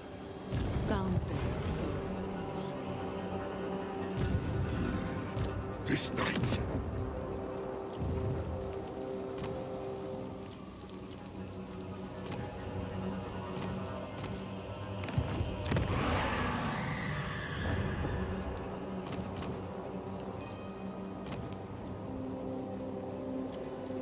This better. Get some more lords going just so we've got more oh yeah, we're gonna lose stuff by No. what's this army look like? Yeah, it's gonna be too strong. Yeah, so we're gonna lose Zuffbar, so we may as well cancel that. Get a few thousand gold back.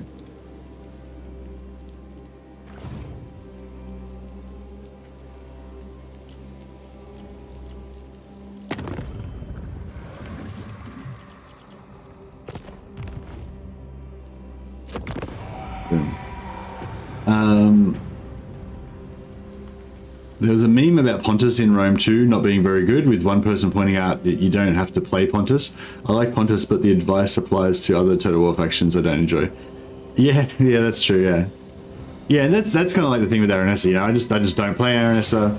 Even if they did change her, I probably wouldn't care anyway, because I don't really like those factions. I don't really like the Vampire Coast factions anyway. So it's like, you know, yeah, it's like I don't like Aranessa, but even if they made Aranessa like, oh, actually, no. If they made Aranessa, like, really awesome, like, if they made Aranessa, like, if they gave her, like, pirate black arcs, and they gave her, like, some cool mercenary type system where she could get all different, like, cool Tillian and Stallion units, and they made her not a vampire, and they got rid of all of her vampire heroes and stuff and gave her all cool Stallion and Tillian, like, pirate-style heroes and stuff. I could imagine her becoming my favorite faction, maybe. Like, if you could make her somehow, like, that's the thing I hate about the Vampire Coast. They don't make very good pirates, I don't reckon. Like, Dark Elves just make far and away the best pirates out of any faction because of their black arcs. Like, yeah, I don't know. Like, Vampire Coasts are cool. Like, they've got a lot of cool stuff going on with them, but that essential thing that you can't, like, the essential thing of the Vampire Coast not being good pirates is like just the thing that kind of doesn't work for me. Move. Bro, get off your dragon, it's expensive. I didn't realize he'd mount it up. Soon I'll be all powerful. Ready. Darkness comes. Necropolis awaits.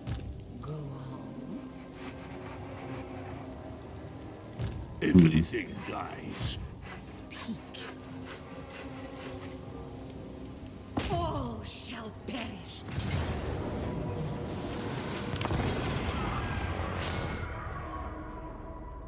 You get some orc pirates. Yeah. Well, they've got long drawn Slayer pirates. I don't know how you could like. I don't think that would make a whole faction though. Yeah, like that'd be cool regiments of renown, but I don't know if you could make them like a whole pirate faction. They should make long drawn Slayer pirates as a regiment of renown. To have like Slayers with like pistols and axes, something like that. That'd be cool. Dungeon Keeper 2, that was a good game. Yeah, I like Dungeon Keeper 2. I felt like it didn't quite have enough, you know? Like I liked the idea of it was awesome, but I just feel like it didn't quite have enough. Was it quite deep enough, or you couldn't quite, you know? There's a game called Majestic, which is like another one of those sort of sim type games where you can't like directly control your units, but you can influence what they do. You know, like with Dungeon Keeper, you know, you could have like monsters and stuff, but then they would hang out in certain areas, but I think you couldn't really like, I don't know, it wasn't like a real-time strategy type thing. You could influence them to hang out in certain areas, and I think you could use your special hand or whatever to like move them and stuff, but it wasn't like an RTS, you know. Anyway, yeah, there was a game called Majestic, which was kind of like that as well, but you could send out heroes to do adventures and stuff. And that was pretty cool. But yeah, you know, both those games didn't quite, I don't know, I feel like they weren't quite deep enough or something. But yeah, Dungeon Keeper 2 is good.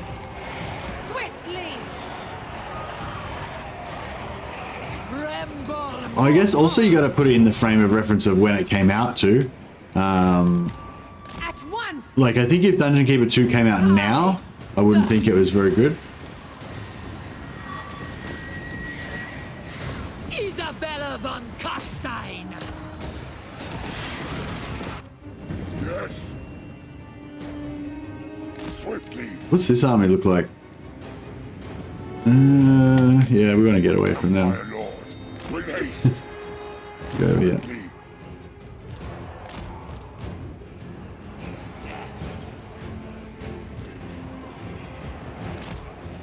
His lady. All right, let's start melting some stuff. We are immortal. We are the new order. I'm in your throne. Slab chickens, yeah. That sounds familiar. Blood magic. Vampire. I don't think of another game like that. I don't know. There's been a few games like kind of like that with that sort of like sim type gameplay that I quite enjoyed, but yeah, I can't think of any other ones right now. But I guess like RimWorld's kind of like that too. There was another game about like that was sort of like The Sims but in space.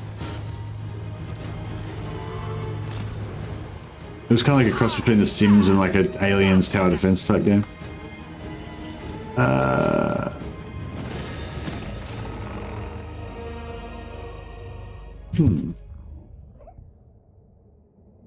wonder if we can get another battle out of this. I don't know if we've got enough movement.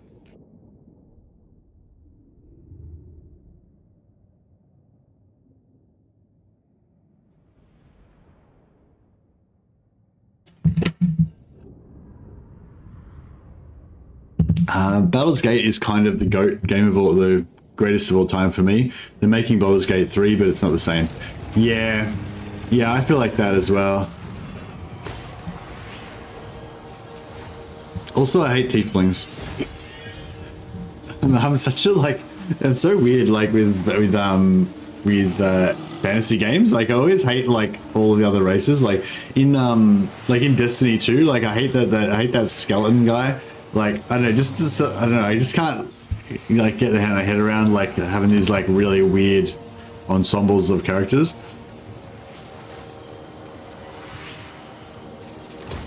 Like I guess it's sort of like a standard thing of like, it's a standard thing of Dungeons and Dragons, the idea that you have like this disparate group of characters that are all got their own unique skills and backgrounds and everything, and them kind of coming together and combining their powers and what, you know, like, I don't know, whatever. But like, you know, the classic D&D thing of you have like a barbarian, a wizard, an elf, and a dwarf or whatever.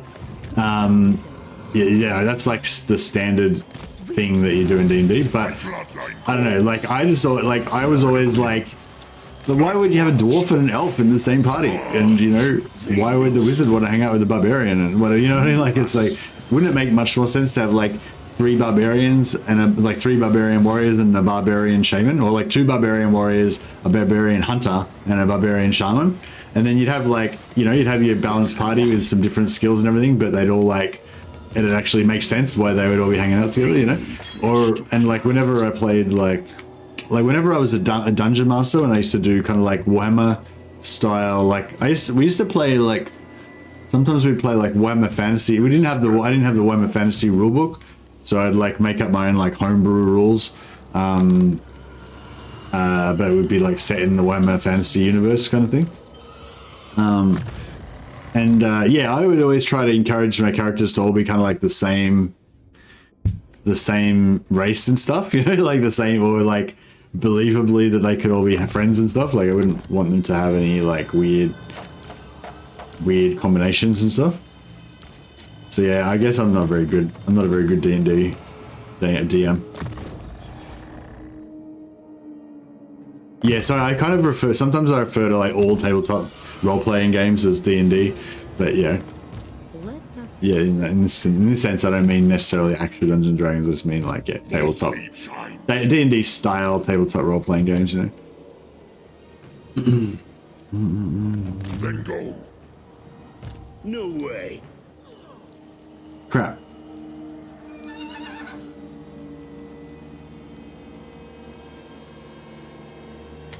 Can he actually reach me there? He can, can't he? Fuck, I moved too close. This better be important. So we can't lose Drakenhof, otherwise we lose the campaign. And this army's not really strong enough to defend Drakenhof, I don't think. Maybe if I put it right on the edge like that. Nope. Then yeah, he can't reach this army, and he can siege this army. If he sieges this army, they're going to reinforce. So he might not like the idea of that.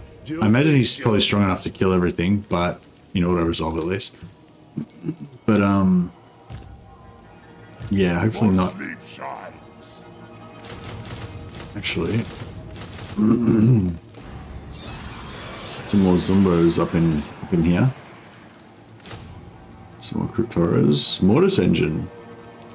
Mortis Engine would be good on the defense, wouldn't it? Do Mortis Engines need to be in melee combat to do their thing nowadays? Or can they just chill nearby?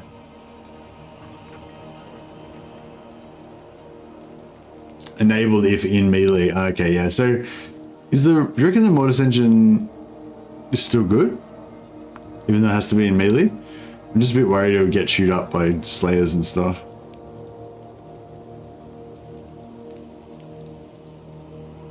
Oh yeah, actually, yeah, good call. I'll change him. I think he's pretty much safe as he is, but I'll change him out for another Lord just in case something goes wrong, and you know.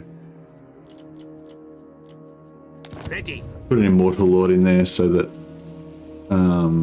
we can go out of Force March stand. So he can always flee if you want. Oh, well, actually, no, it doesn't make any difference really, because we can't lose Drakenhof if we lose the campaign, because the house rules we've got, you got to hold your capital. So yeah, it doesn't really matter whether he's in Force March or not, because if we lose Drakenhof, then it's all over anyway. So, all right, cool. I think our work here is done.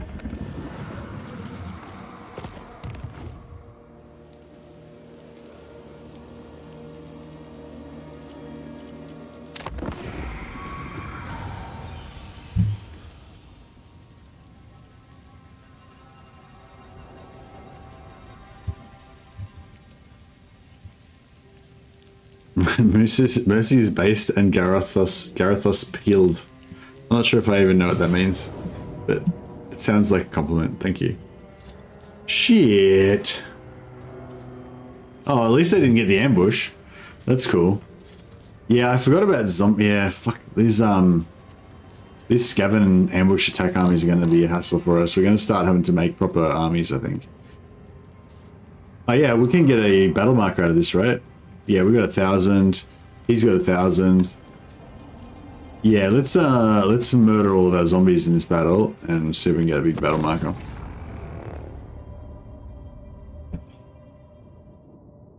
I think the idea of mixed parties is synergy.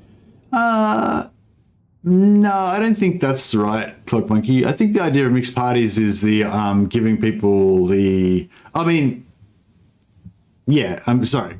I'm not saying that's wrong. I just mean I feel like the main reason why you see mixed parties is so that D&D can allow people's personal expression. So like often when I play D&D, not that I played a lot of D&D, but I played a fair few games of D&D with different people over the years. Like quite often, with D&D, you'll see a big dude who's like a really big guy, and he'll play a halfling thief because it titillates him, the idea of being a little sneaky guy or whatever, where in real life he's like a humongous giant dude, and or if a fairly average dude who wants to play a giant barbarian warrior, and like a lot weirder than that, yeah, I've had some pretty fucking weird scenarios go on with D&D games, so yeah, I feel like that's the real reason why you see such disparity. It's just because people want to play their fantasies out, and like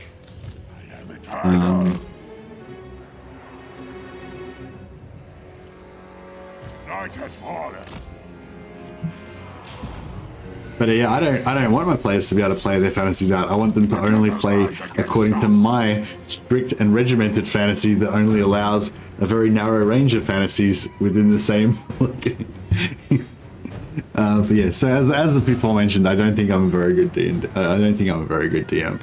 I think I think I definitely was. I think I'd be better now. I'm a lot more mature now, But I think when I was younger, I was very much like very rigid in my thinking sometimes.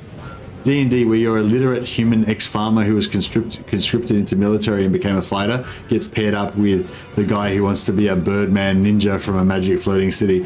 Yeah, exactly. Yeah, that's another example of what I like, the sort of thing that I don't like. Like, it's like that. Yeah, that's actually a perfect example of what I don't like, Ryan. Like, it's not even like the different races, because I can imagine a scenario where a grizzled ex-dwarf outcast somehow pairs up with a dishonored former elven noble that's become a mercenary and blah blah blah. That coming from different backgrounds and somehow meeting up together is that works out okay. But when you have like people playing different, like essentially playing in different settings, like in your example, the illiterate human ex-farmer guy is playing in his own low fantasy medieval headcanon world, whereas the other guy is playing in his like high fantasy World of Warcraft fucking version of D&D. You know what I mean? Like, yeah. Then that for me, that's even worse. Like having even worse than just having like weird different races and stuff. Is like having weird different realities intersecting.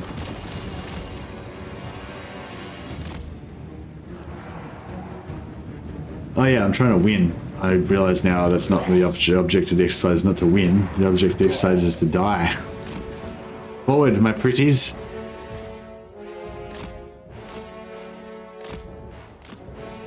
Where are my crypticals coming on? Over here. No, we'll see if we can get like every single one of our zombies to die. This will be a good start for a nice battle marker. I forgot I turned on Ultimate Crisis for turn 50. I've been battling Wood Elves, Dwarves, and Undead for the last 3 turns. Yeah, nice. Yeah, I did the same thing, but I put it on turn 10 to 20. So I've been battling everything since turn 4 to 15. Yeah, we'll just keep moving these guys so that they don't attack back, and then hopefully these rats will be able to actually do some damage to us.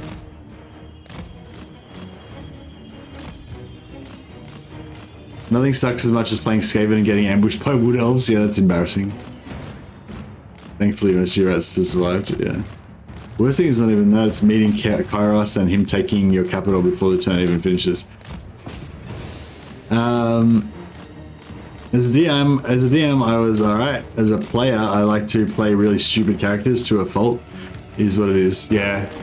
Yeah, and that's another thing too. That's like hard when you have like one set of players that are wanting to play really serious, dark, stern characters, and another one that want to just play more fun. And I don't know. I guess that's just a thing of I guess experience. That's just a thing of experience. Like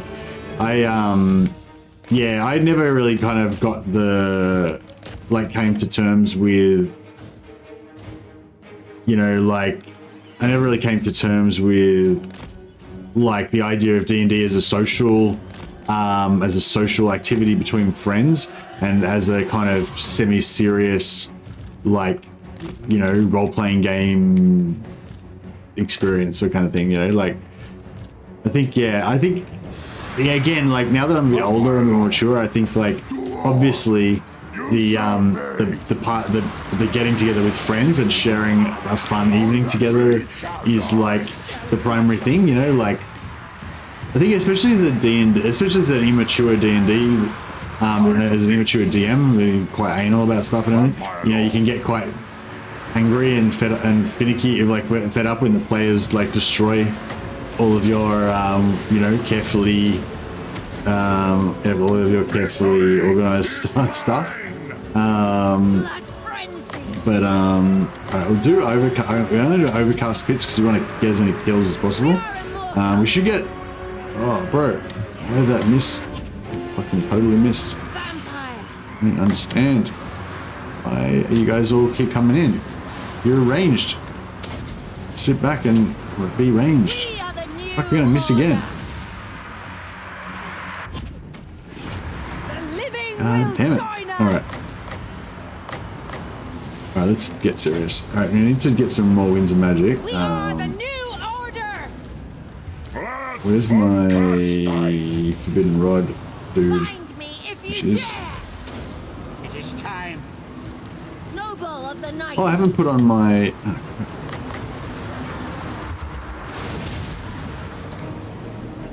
Blood magic. Might has fallen. Tonight I feast. Yeah, we're going to send these cripples out to start wrecking shop on some of these guys. What the hell is that? Gorich, Jesus Christ, kill that fucker. I was not really paying attention to my debuffs. Should have been keeping Gorich under control. Carstein. That's not what I meant to do. Your desire? Necromancer. No, Gorich is wrecked.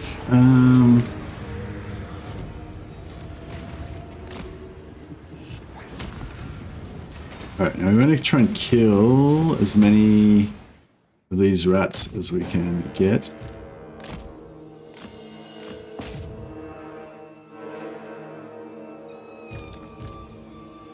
Alright, let's slow things down a little bit. Get you to go over here. The living will join us. And yeah, you're good. Where's my go? Dude, just keep charging. Try and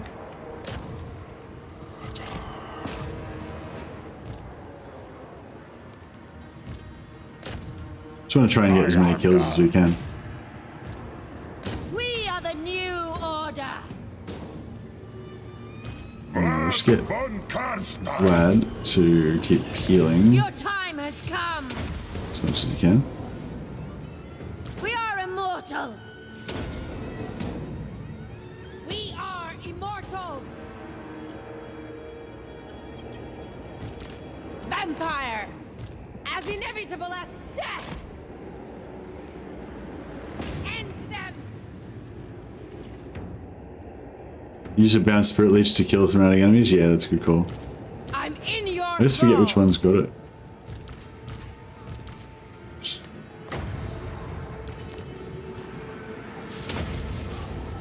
Kill a few more entities. Immortals, die. We'll just make sure our healing is topped off. I think it is, but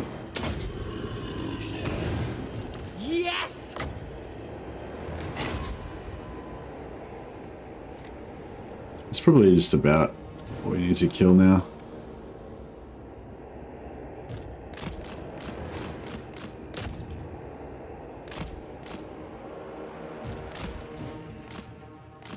Nah, good job.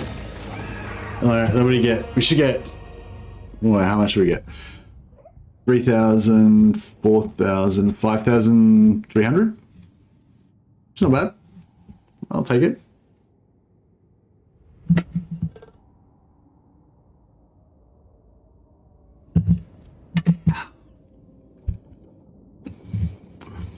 But yeah, I think if I did a D&D character, if I did a D&D campaign now, I think that I would probably go for a vibe a bit like Buffy the Vampire Slayer.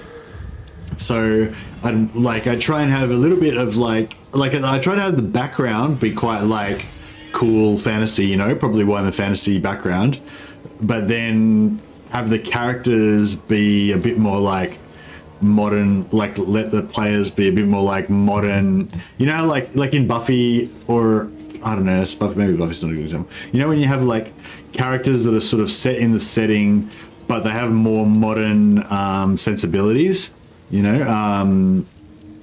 Like I really like period pieces where they try to be really true to like attitudes and values and the actual ways people would have spoken and stuff like that, you know, that they would have been like in the past, including, you know, their sexism and racism and all that kind of stuff. I do quite like that when it's quite like realistic, you know, in that really gritty way, although it can be quite depressing and dark sometimes. But then I also quite enjoy a lot of those things where they're more modern, and they're kind of, you know, still have the kind of period costumes and setting and stuff, but you have the people with the more modern, like the Outlander set. Yeah, Outlander is a really good example. Yeah, so you have like the period, like kind of like period people. That's like a kind of a good example of both, actually, because you have the period costumes. You have a lot of the characters being fairly historical, and you do have them showing that like those prejudices and everything that would be kind of unacceptable in a lot of cases. But then you also have like the modern sensibilities of Claire's character, but also like Jamie's character is sort of pretty fucking unrealistic. Like, do you know what I mean? Like, I can't really imagine any actual dude from that time period being like that. But I don't know, maybe. But yeah, the Outlander series is a good example. Yeah. But anyway, yeah. So I think that if I was going to DM a D&D campaign now, and I don't have any plans to. Oh, we're going to get another battle marker. This army's way less scary than I thought it was. Oh, we don't have any. Fuck, we don't have any AoE magic. This guy's got nothing.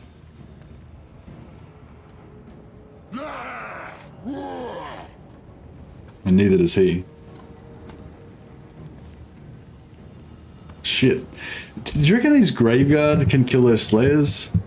I mean, maybe. How is he... So...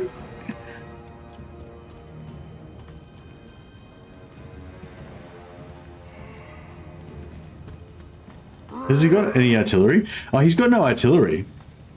So if I just retreat, so this is my garrison. This is the army that's inside the garrison, right? So he's just attacked straight through my garrison and attacked the army on the other side of the garrison. So if I just retreat, I'll be out of his range. He won't be able to attack this guy, and he'll probably be zone locked on the garrison. So we don't have to fight him. He'll just be stuck there. Cool, sitting duck. Sweet. So yeah, he's trapped inside the zone of control of the garrison. I mean, he could have sieged the garrison, but, you know, that doesn't matter anyway, because he won't be able to, Alright, well, this is interesting. We haven't really faced an army like this before. This is all ranged. Yeah, we don't have 1,000. We don't have 14 units here, and then neither do they, so we aren't going to get any battle markers, so we don't need to worry about battle markers. I'm pretty sure we can just... do it with the Chronotic Planet. Well, yeah, yeah, I'm pretty sure we could have won that battle. No, I'm pretty sure we could have won that battle, but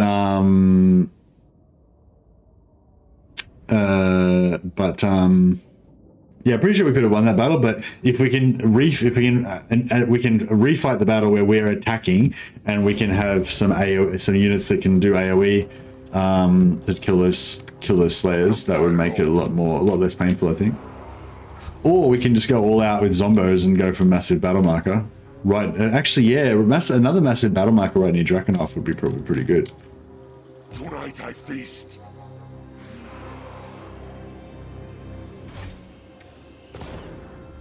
You need to be able to. I wish you could disable that, because I find there's a lot of times where I just accidentally, I'm like trying to click here and I just accidentally right click on one of my units and this comes up. It'd be good if there was like an option to like disable, like, you know, disable the unit and spell browser, because I like literally never ever want to open this. Like, you know, I never want to look at the spell browser ever, and I never want to use this. Oh, well, very occasionally I want to use this, but, you know, yeah. Actually, while we're here, I really like the model of the generic vampire lords with the helmet on. I reckon they look so badass. And I really like the Red Duke's model as well. I think his helmet looks really cool. Yeah. So I mentioned that. Vampire Lord.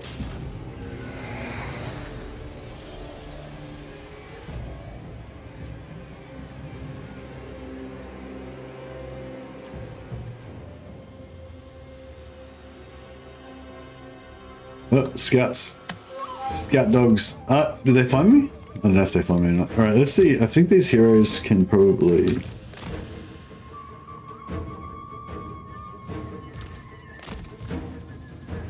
All you guys can go in here.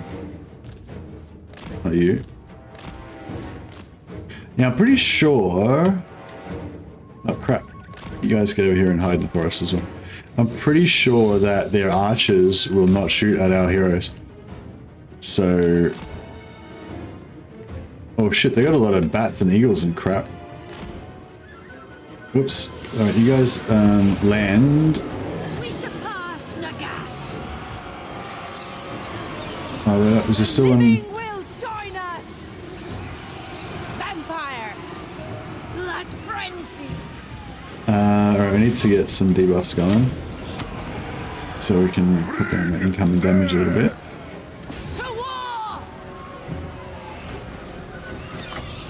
Got anything big bads in here? We got Great Hawks. Yeah, so I think we can. I think we can get all their archers to probably blob on us. Lord and master. Get in there, bro. Life ends. Yeah, this guy. How cool does this guy look? He's a badass. Yeah, right. We're getting some blob happening. That's good. That's what we want.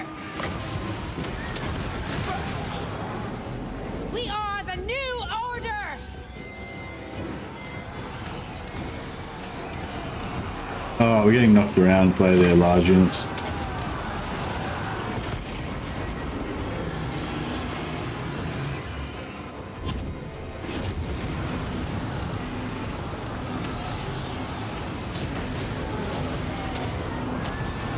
Oh, we got a tree man in there.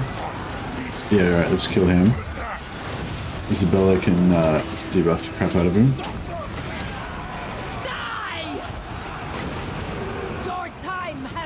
And I'll do one of these. We are immortal. True man's getting wrecked.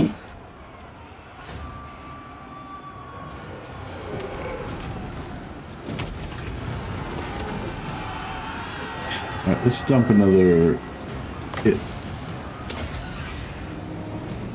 We are immortal. These guys are all hidden, right? Oh no, they're not. Yeah, they're not.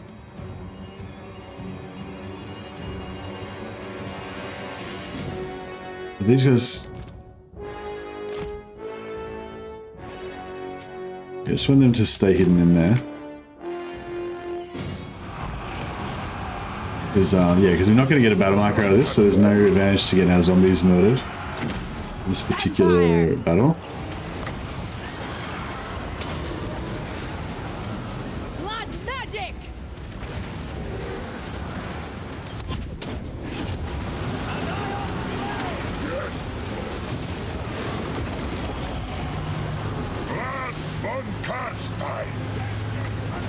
Debuff the other lord.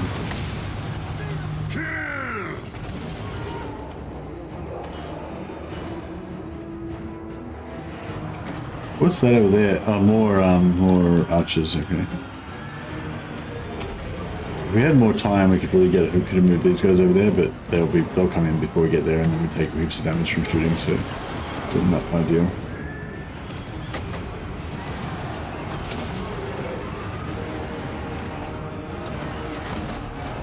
Noble of the night. We are the new order. The von Carstein's march. Blood frenzy. Curse of years. Your time has come. What? Isabella von Carstein! Noble of the night. Where's the... There it is. Oh, did he just get dropped? I think we might have just drilled that lord just as I was about to cast him out.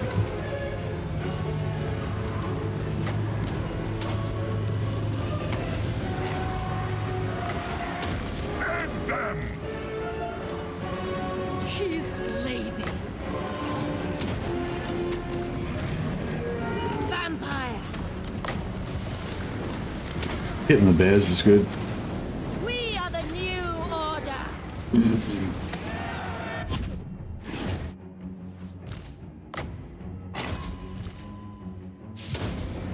And the debuff, so we're going to lord.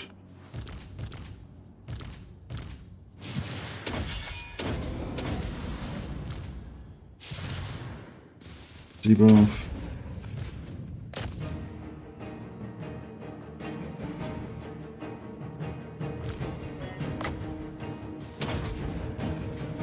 This one's gone down.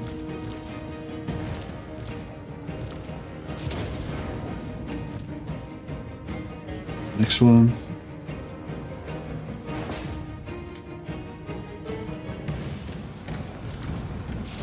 As you command.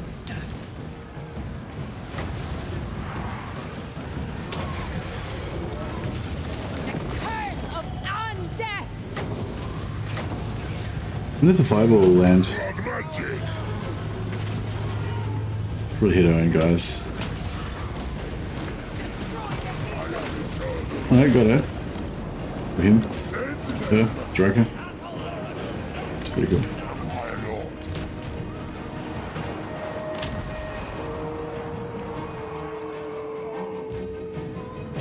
Sheesh! The cat will rise against us. Vampire. Blood magic. Queen of darkness. I ascend! Yeah, I get those two. I got those two staff of damnations that I have to put on still. That would have made this army a lot stronger. My lord. Lead them.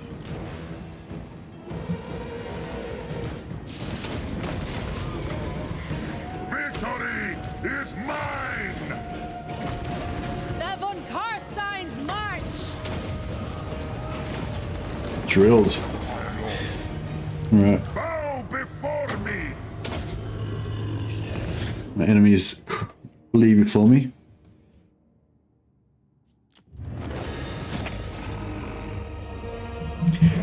Do you know you want to DM a tiefling only campaign set in Atlantis? Can't imagine anything worse. What was the last D&D campaign I was going to do?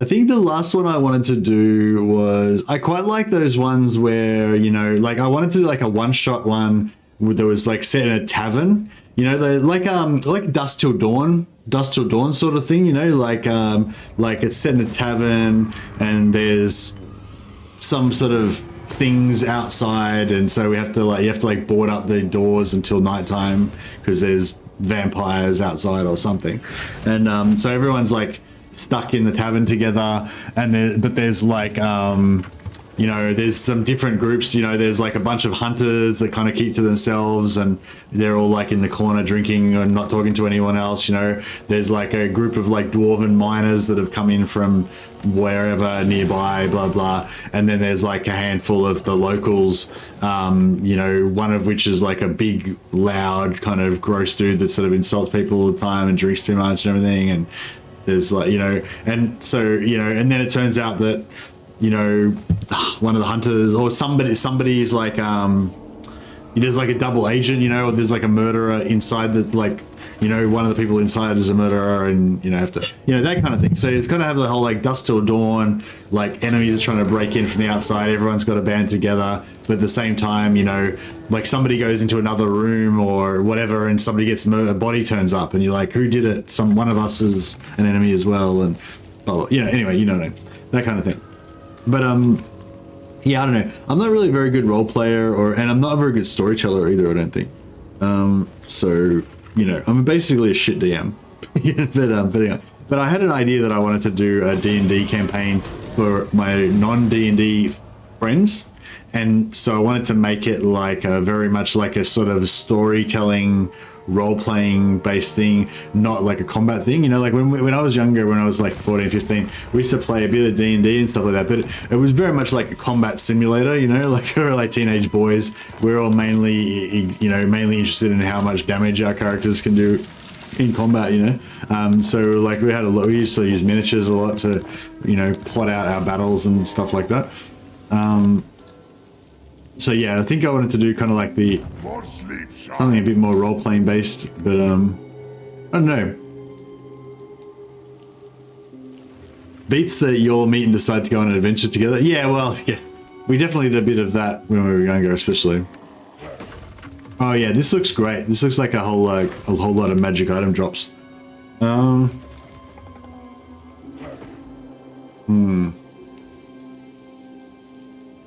Excuse my French. Isabella. Not my French, my whatever.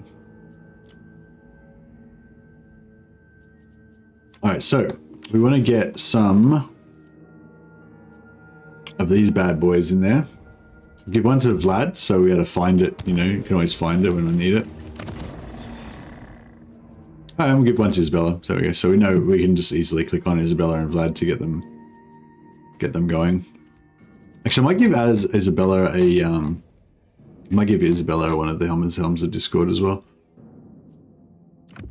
so we can always like find it on her, you know. And fences, blades. Actually, I might give Vlad. No, Vlad's got Blood Drinker. Actually, yeah, we don't want to take that off him. I might give Vlad. I might give Isabella the.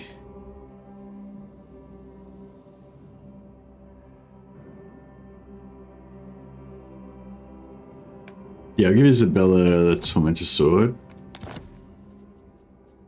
Yeah, that's pretty good.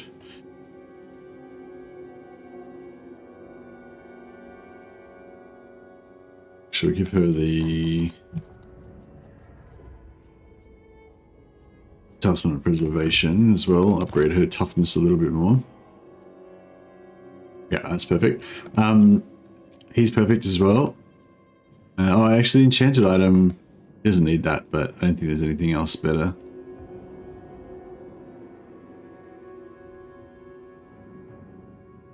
Yeah, that's fine. Okay, so she's got Immortal Will, so we'll give her Hidden Rod as well. She's got another mana battery there. Other Trickster's Shard will switch her enchanted item to give her more tankiness, because she's going to be using her health to give us wins, so we don't want her to take too much damage, so we'll change. So there is no enchanted item that gives you more tankiness, really. She's got Talisman of Endurance. Yeah, that's fine, whatever. She causes terror. It's good. Oh, I guess I could give her Armor of Destiny. Oh. Yeah, give her Armor of Destiny. Make her a bit tankier. Cool. Then you got Forbidden Rod as well. Got Fencer's Blade, defensive is good. And Trickster's Helm. Yeah, make her a bit tankier as well. Good. Enchanted item, doesn't matter. Yeah, doesn't matter.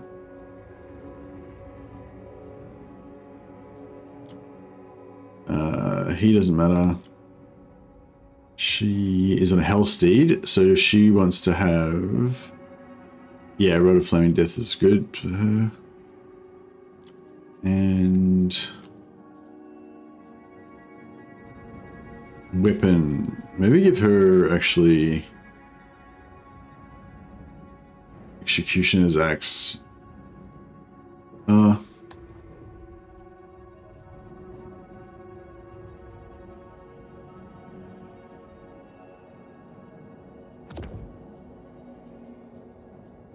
Give her some extra armor as well.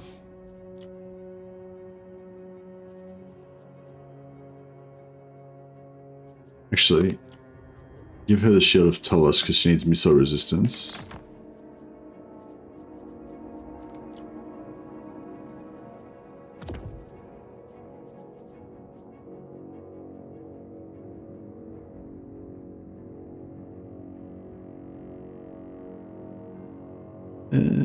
Yeah, that's fine.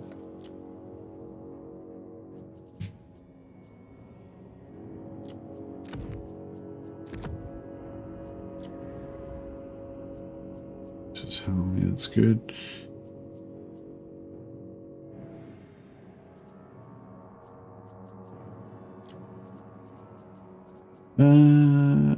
Obsidian Amulet, Obsidian Lodestone. I don't care about either of those. Let's go Black Periapt. No, didn't go to Obsidian. Okay.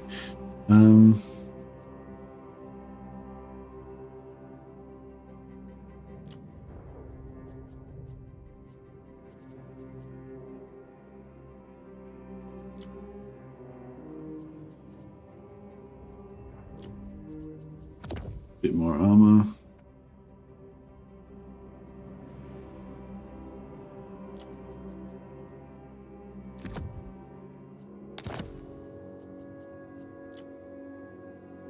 Alright, give this guy some more weapon strength.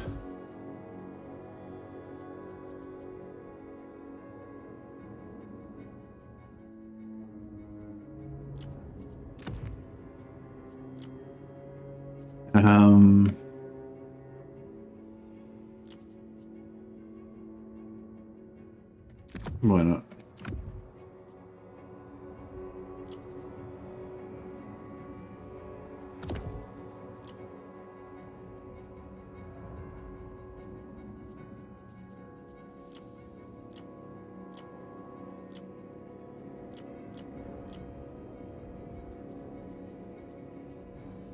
It says blades.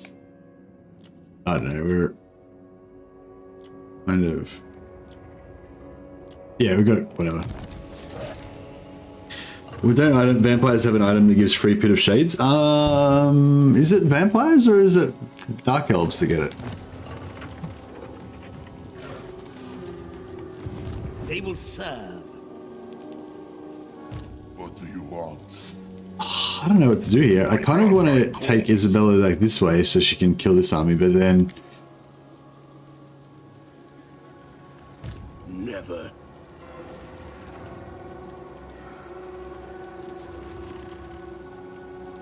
Two, 3, 4, 5, 6, 7, 8, 10, 12, 13, 14, 16, 17, 18. Yeah, he's got 1,000 units, alright. That's alright.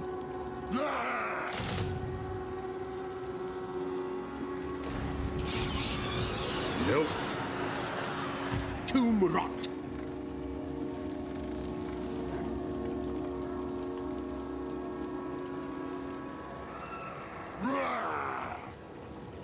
Be gone. You dare! We replace this guy with somebody who's got a few levels on him. No. No. Everything dies. Alright, I'll do this fight with this guy first. I'm pretty sure we'll win. Although it doesn't... Look, it doesn't seem to think we're going to win, does it? If we had some flyers to deal with these with these Iron Drakes, it would look a lot better.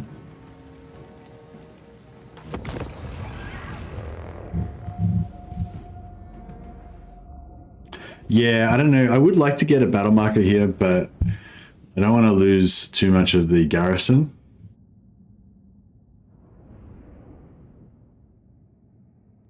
I don't feel like that's I guess those slayers are going to chew through these zombies fairly quickly.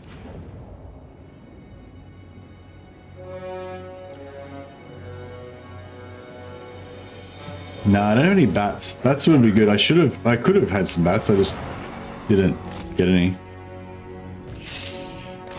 But yeah, getting a few bats I think would have been a good idea. Vampire Lord.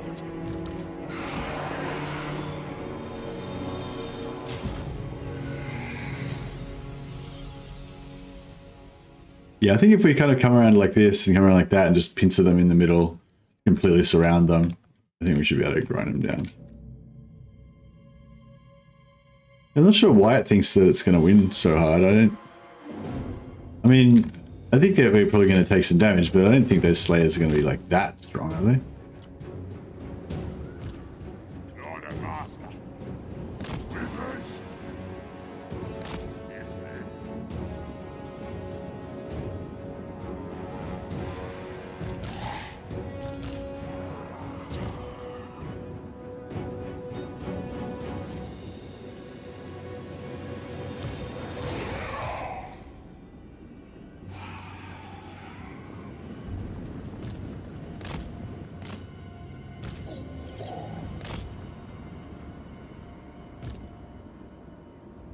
With haste. Nothing challenges me.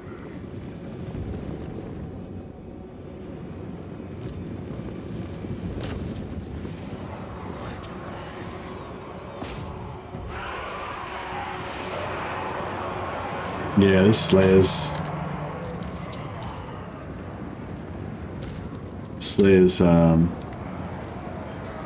against these Attack.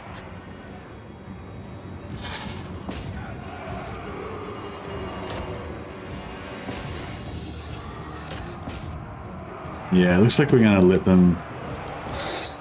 Looks like we're gonna let their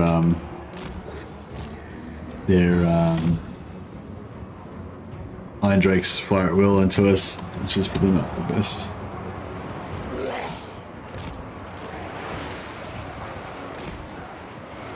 Yeah, we don't really want them to have this organized battle line thing going on.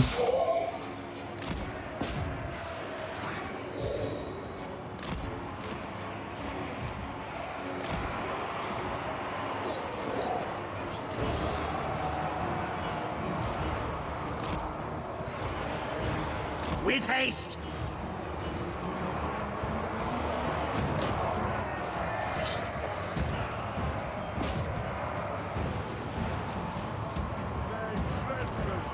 Alright, cool. We'll get these. Once we get these Iron Drakes down, I feel like it's gonna be alright.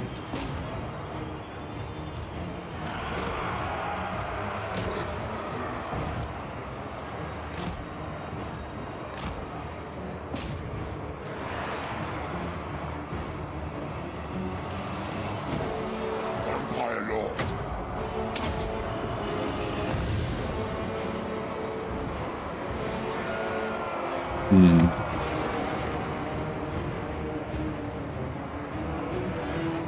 Yeah, these Slayers are destroying us.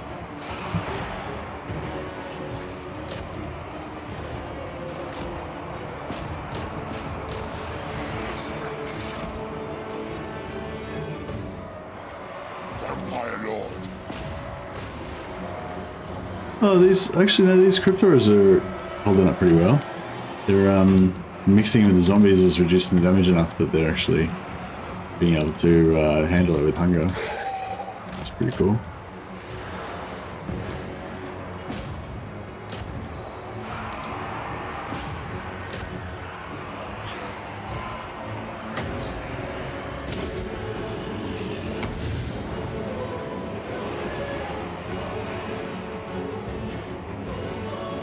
Zombies for Ghost, Heroes for Isabella, Hex Race for Kemla. Yeah.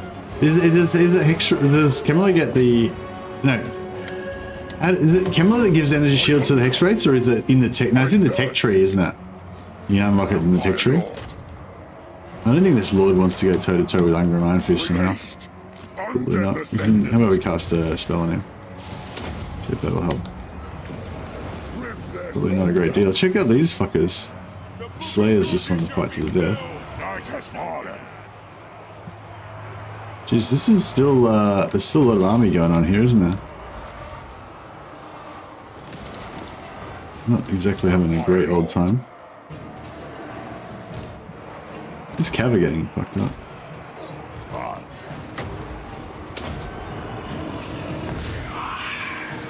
Alright. Get into this. We just gotta keep this ranged lockdown.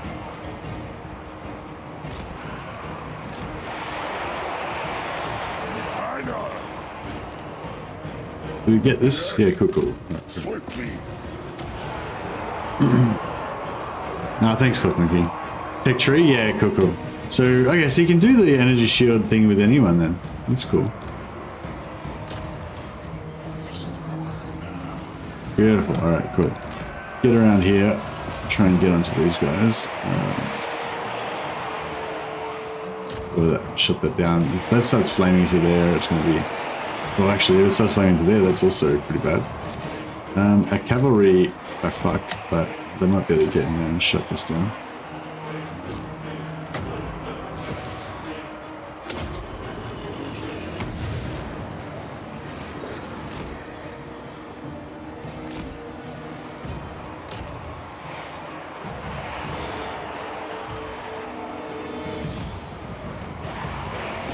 Yeah, these guns I'm not as worried about. They're probably wrecking our Cryptos a little bit, but...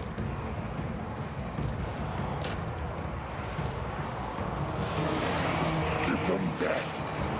Rip their souls out. Do we kill these Iron Drakes? Not really.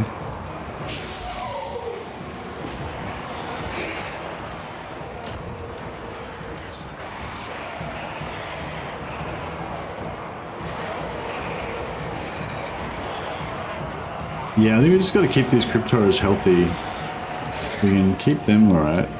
Vampire Lord. Be okay.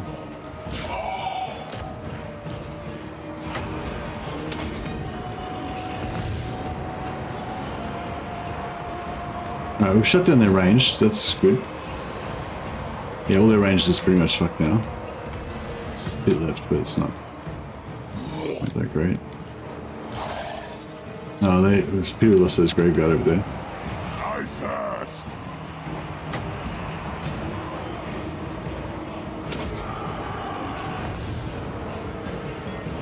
Vampire Lord. What? Lead them.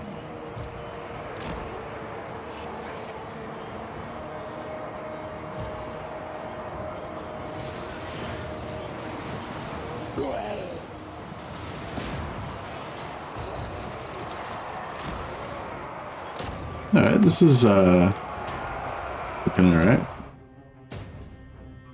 Yeah, they've got no AoE left. Where the flame cannon was in, the flame Iron Drakes was in the thing. They really had AoE damage. So I think we got the advantage now.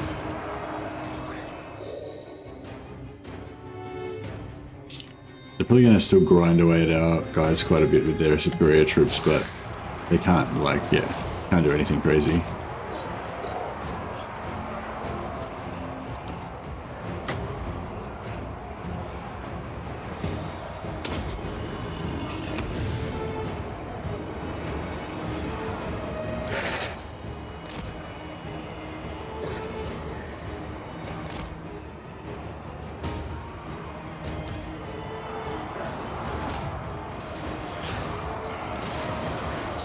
I think these guys are packed in so tightly that they can't take damage properly.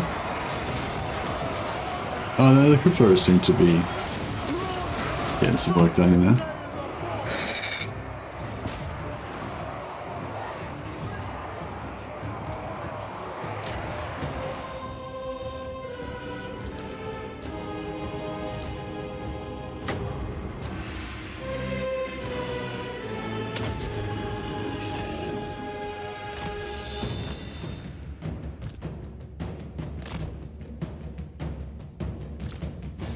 Oops, cut got a bit fucked up.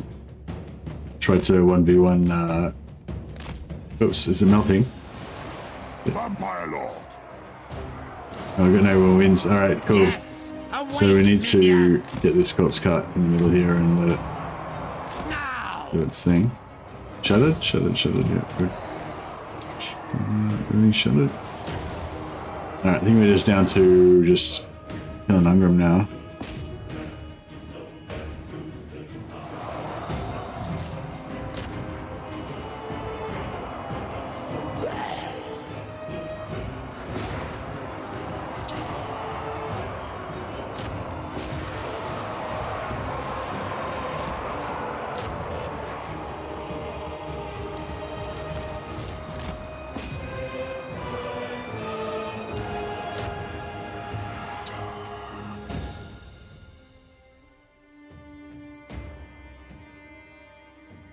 Cool. There's like a one slayer there.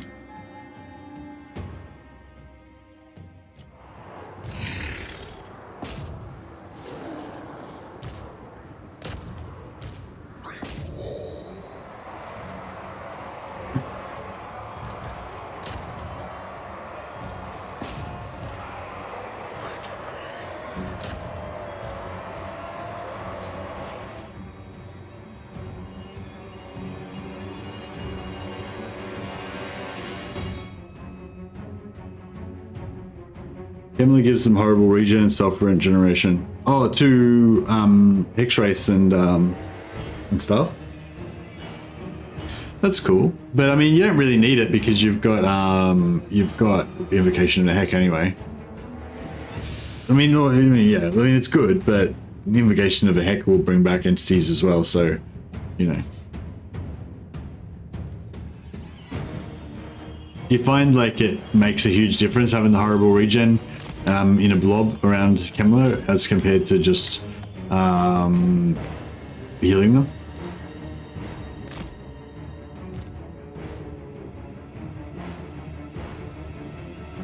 All right, now I gotta try and kill him.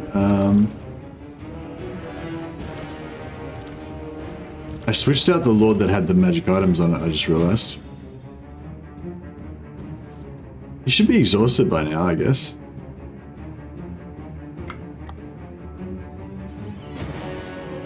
Getting melee defense 90. So zombies can't even hit him, basically.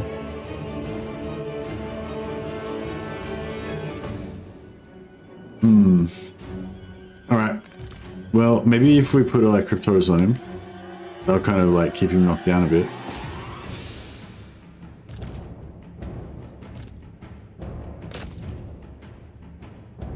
And then we'll take all those zombies out, away from him. And then he should start going down.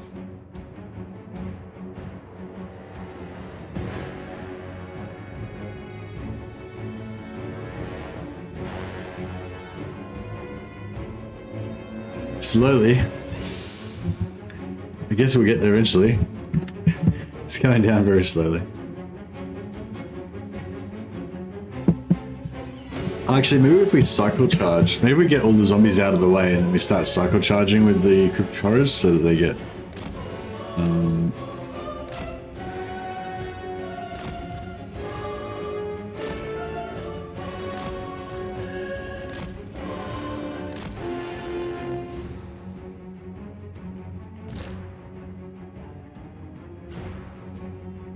yeah, still healing up our single entities, which is good.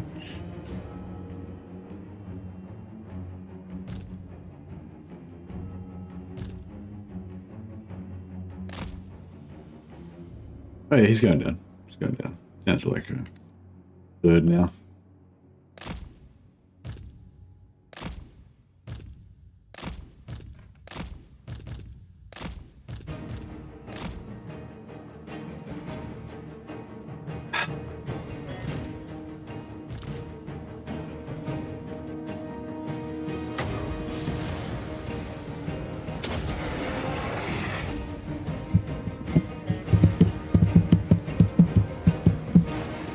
Killing the Ungram.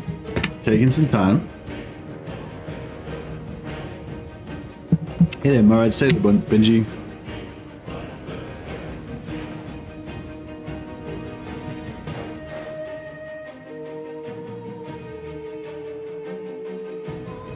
Yeah, I don't think they need to. Yeah.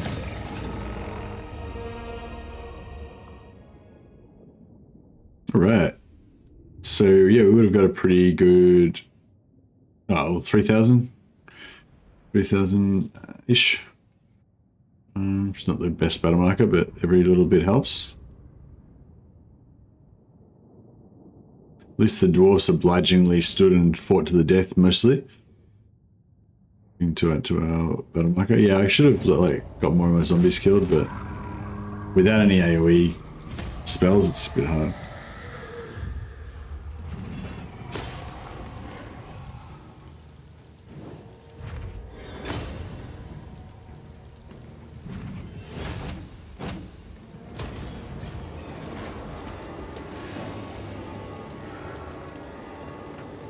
Nice.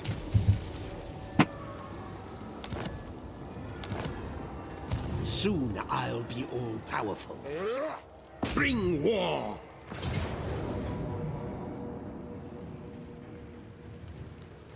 I can't lose my Black Knights. No, I could. It wouldn't really matter. It'd save us some money.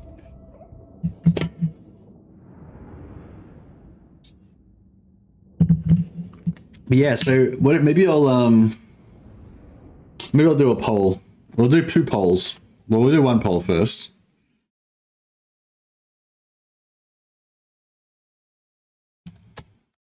So basically, my conundrum is, should I keep, like, I feel like it's best to play one campaign from start to end generally, because it gives you like kind of a story arc, you get to see what happens throughout the campaign, blah, blah.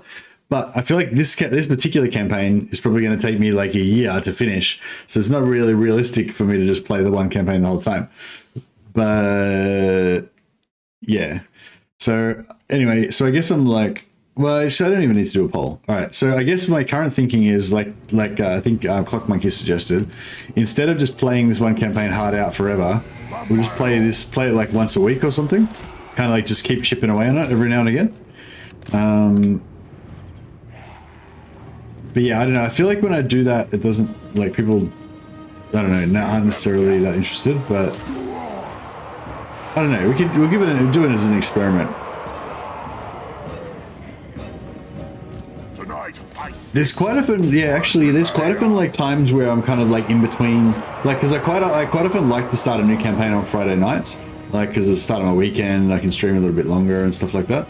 So, you know, if I finish a campaign on like Wednesday, then I don't want to start a new campaign on Thursday, because like Friday night's my like starting campaign day, you know.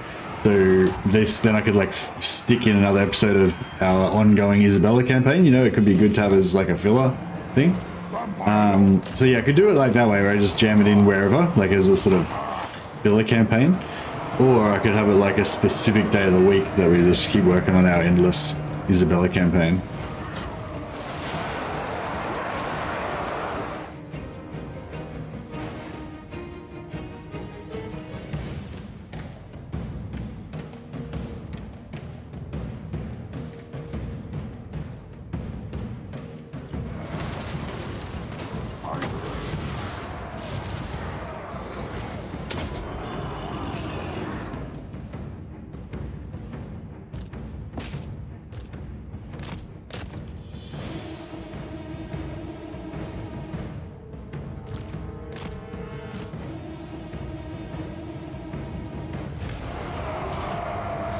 Alright, cool. So we got some more magic items there. So yeah, okay. So I was going to do a poll saying, do you think that's a good idea? But it's like, we don't need a poll for that. That is a good idea. That's what we'll do. So we're going to stop playing Isabella like every day. We'll start like doing the occasional episode of the Isabella campaign, the Isabella Ultimate campaign. And so that means that we get to start a new campaign of something else in the meantime. So, one option is Belagar with Ubersreich 5 with Battle Wizard. I feel like dwarves with magic is pretty sexy. Again, it's pretty it's not very lawful, but it kind of makes sense because we've got the Uber's 5, you know. There's, you know, a fire wizard could hang out with dwarves. It's not like dwarves are, They will serve. you know. Yes. But yeah. So we can do Beligar with fire wizard, which I think is a pretty good campaign idea. Yeah, I can get this guy to level 20 now. Good. Beligar with fire battle wizard. Nagaron slave raid to Cathay. Well, yeah, I was gonna say some sort of dark elf thing. Do you reckon Nagaron slave raid to, or would it be better just to play Lockyer because he's already in Cathay? I was thinking more like Lockyer take Ulthuan. I know it's an oldie but a goodie. It'd be a bit harder because he'd be a lot further away this time. But I feel like that could be kind of fun. So they take Lockyer through the thing, go to Nagarond, and then from there invade Ulthuan.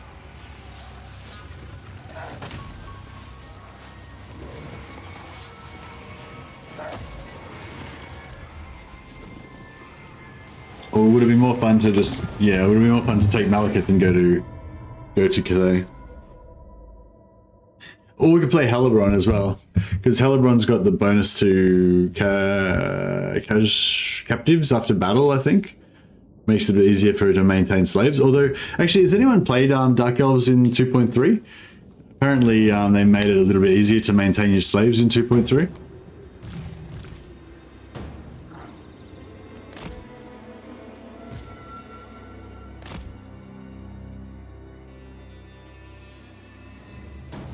Vampire Lord. Soon, my legion, soon. Time to feast. Wait for a doomstack.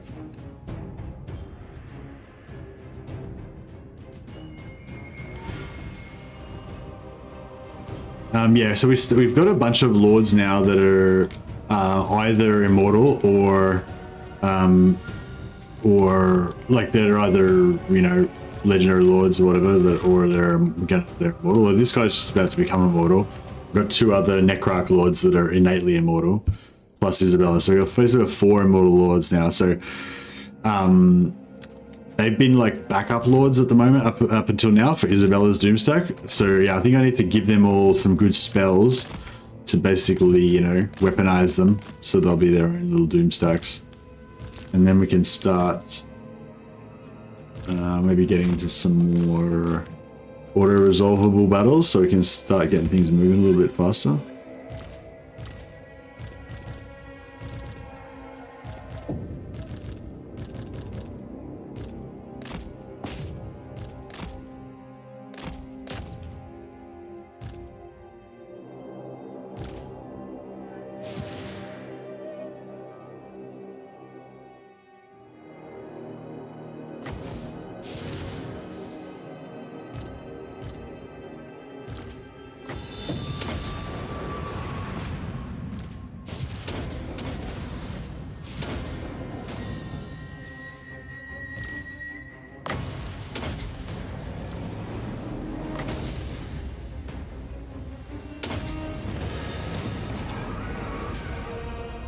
They said they made it easier. Yeah, they said they made it easier, so maybe it's not even that big of a deal trying to maintain your slaves anymore.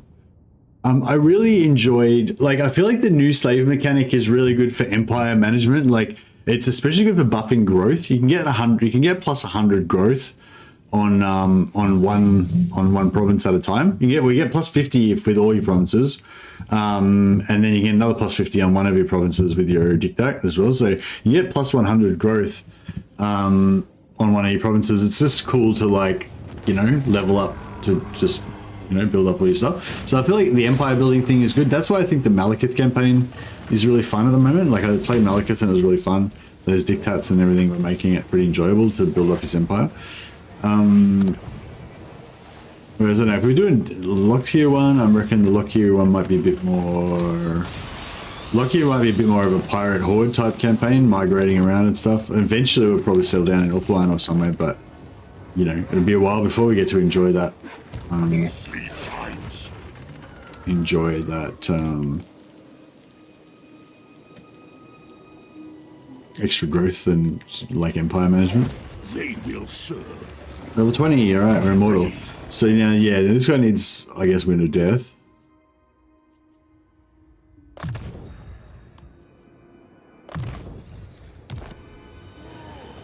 Everything dies.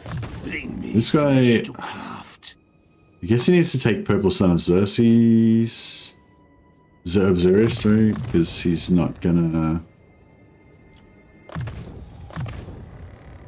he may not, you know, he may not have any other units to use. Malekith can do hit and run, retreat to Nagaron without getting chased. I thought didn't they make it so the AI does use the sea, no, the AI doesn't use the sea lanes. Is that right? I think originally they didn't use the sea lanes. Did they change it, or is it still no sea lanes? But you know, if I was playing Lockyer, I was thinking of migrating back to Nagaron or to Ulthuan anyway. But yeah, I guess Ulthuan's not very convenient for using the sea lanes. You dare. What do you want?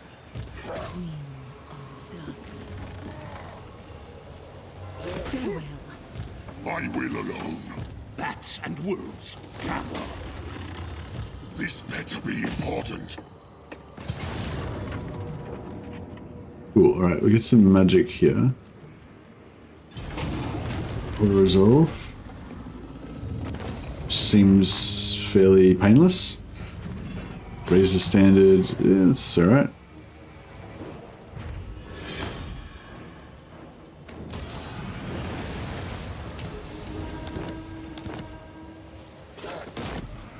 Book of Usher, that's pretty bad. Okay. Think me fool, fool! Tula Nega! Now! Right, we're not going to get a battle marker again now. Darkness comes. March! I go. You dare. Ready. My bloodline calls.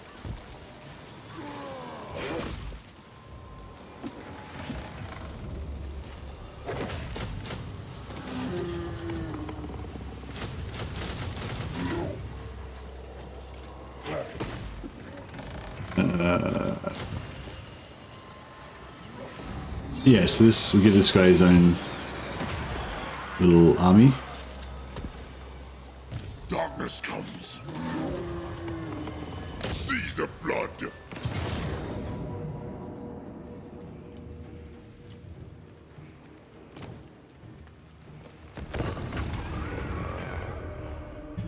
Yeah, so we got Lockyer or Malice, Lockyer or Malekith, or maybe Helebron, Dark Elves.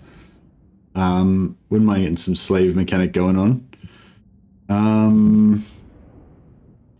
Yeah, I kind of feel like playing Malekith again would be the way to go, but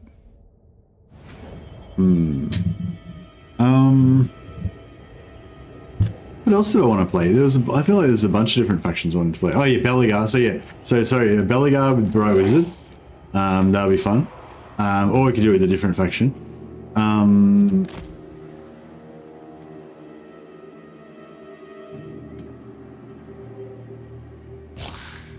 Dark Elves. Yes, Lord and Master.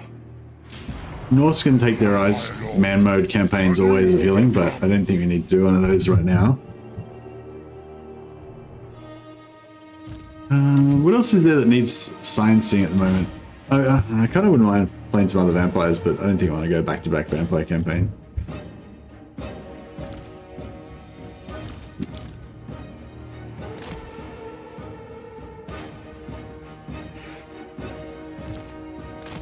I was really enjoying that Malekith campaign.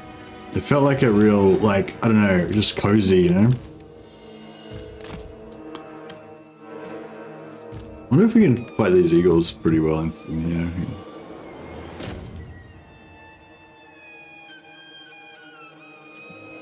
By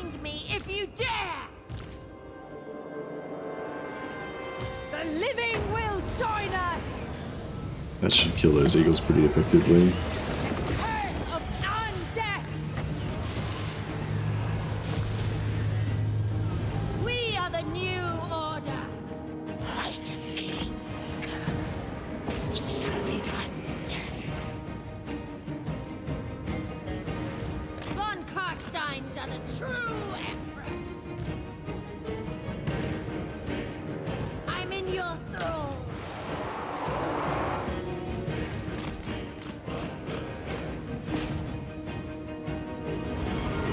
My lord. The Von Carsteins march.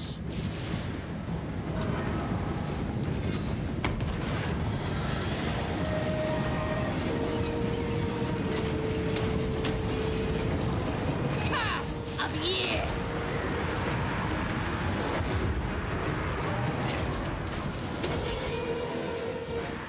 For Sylvania! They'll die and rise. Araness Assault Spy campaign? Yeah, nah. Yeah, nah. You joker. Nah, so Araness is not one of my favorites. I don't really like any Vampire Coast factions, but particularly don't like Aranessa. Yeah, that's not great. Alright, let's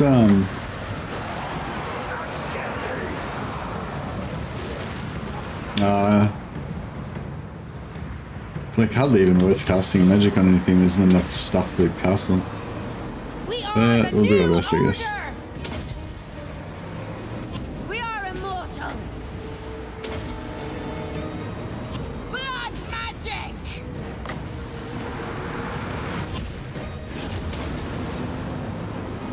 Blood magic.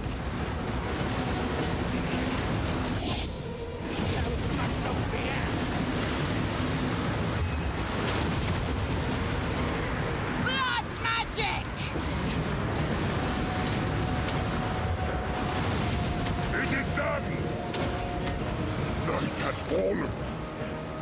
As you command.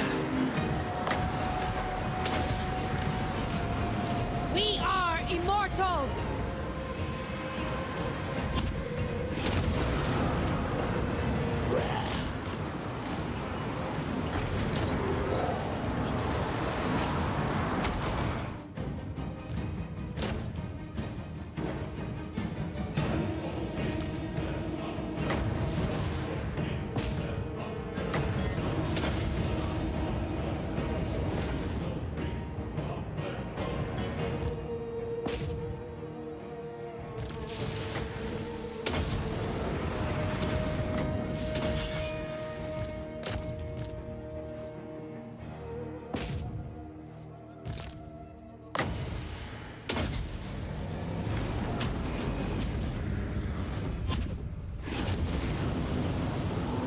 The living will join us.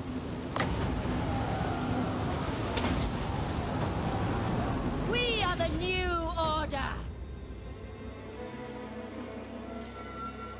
Alright. I think our work here is done.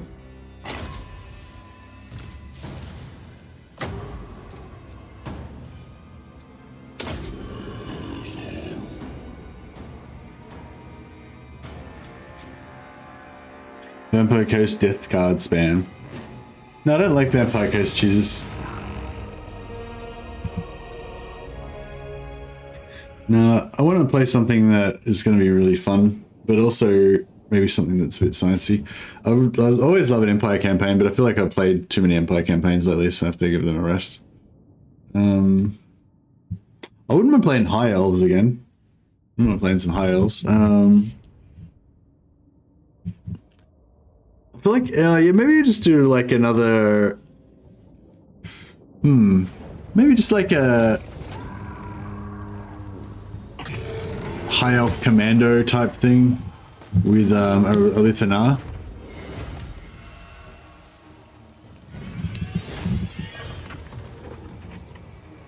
Played Orcs recently, Grimgor? No, I haven't played Orcs recently. They're not, the Orcs, Greenskins are kind of like one of my like second tier races. Like, I don't hate them, but they're not like one of my favorites.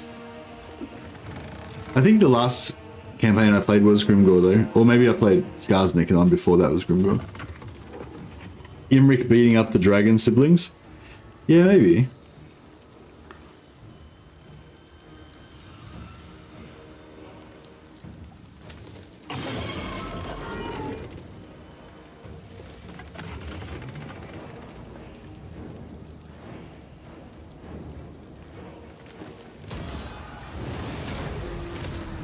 Okay, get some more magic item drops there.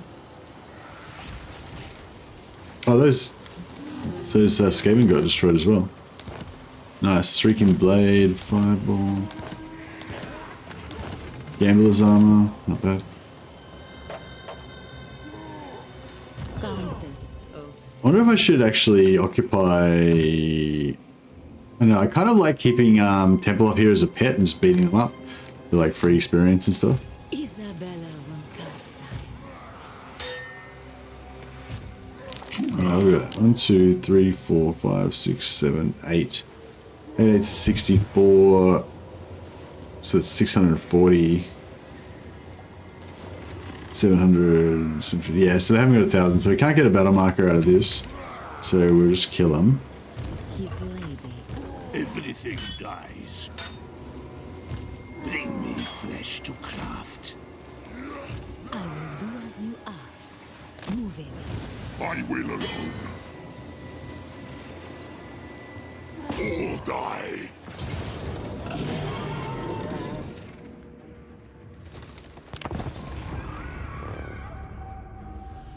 Yeah, Imric. Yeah, probably if I played Imric, it'd probably be more popular. Like more people would probably be interested in watching Imric than Alithanar, wouldn't they? I just really like Alithanar. I just think he's like a cool lord, and I just love the whole like stealth factor with him and everything. It's kind of cool. It's actually kind of cool. Like even though I don't really like the change to make all the legendary lords have siege attacker. Well, they didn't change that back or anything, didn't they? Did they?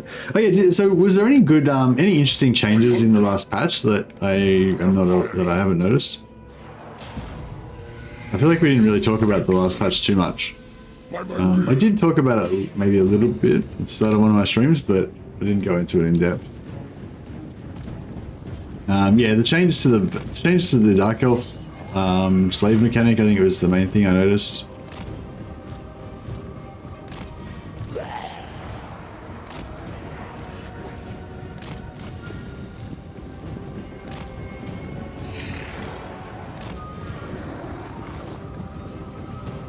Ice Court? Oh, what did they do with the Ice Court choosers?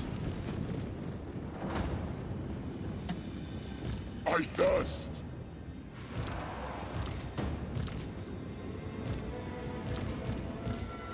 At once! Necromancer. What? The living will join us!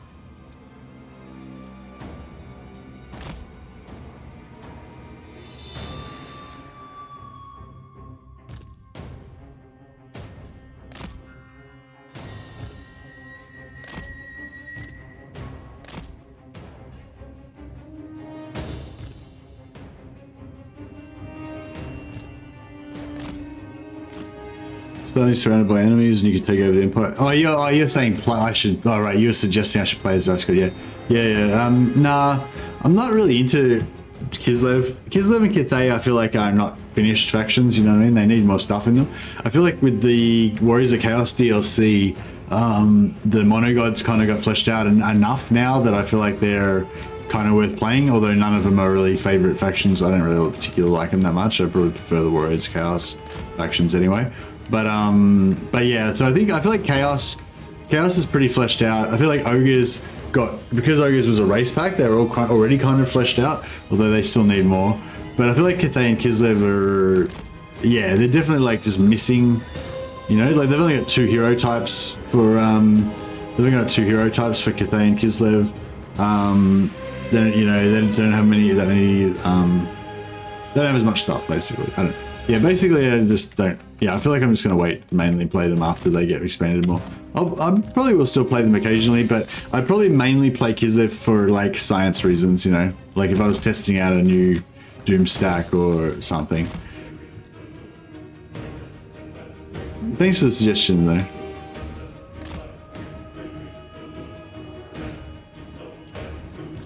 Swiftly! It is time. So much death. We are immortal! All life must end! Vampire!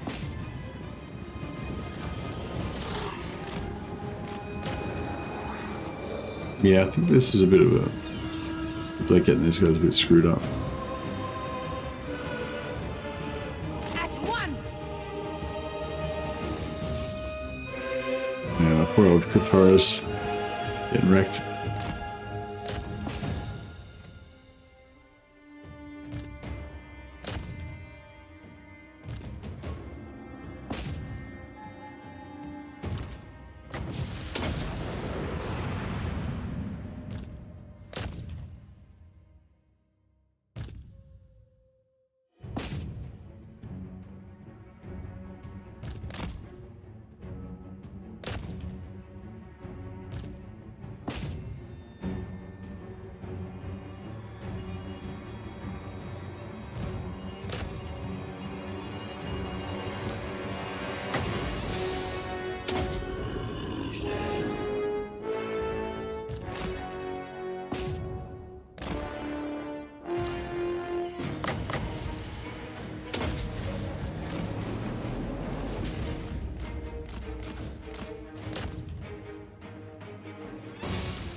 Yeah, gotta keep them Cryptoris healed up.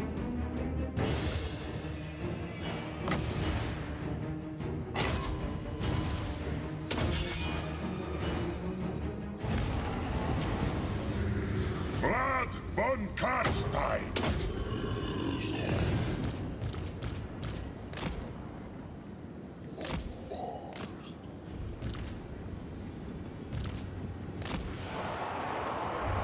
Vampire Lord.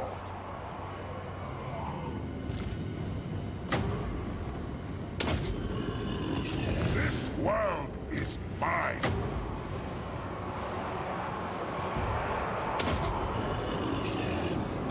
What do you want?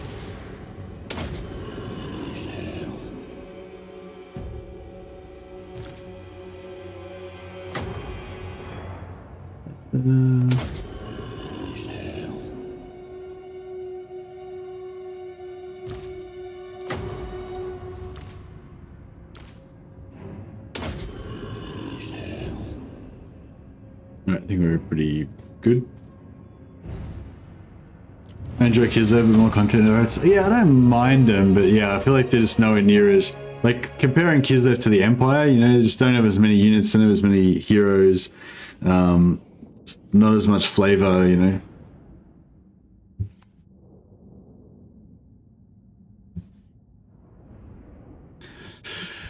But yeah, I think I'm kind of leaning towards Belagar because I did that little video about Belagar's faction getting the Brightwoods and stuff, and so I kind of feel like it's timely time to play Belagar. Oh, we lost our corpse cut.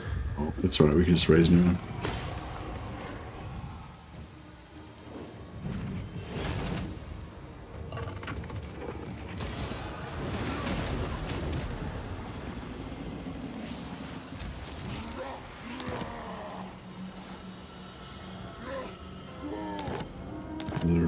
Student.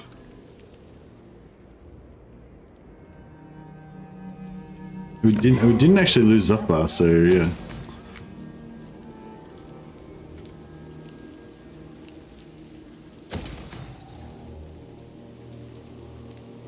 Bats and wolves, gather. They will serve.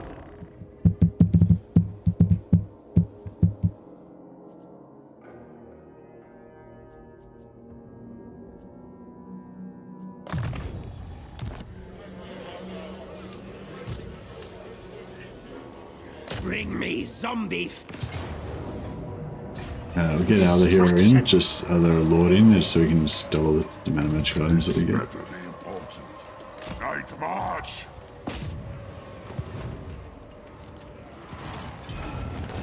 Lost the knights, but quick game's good again.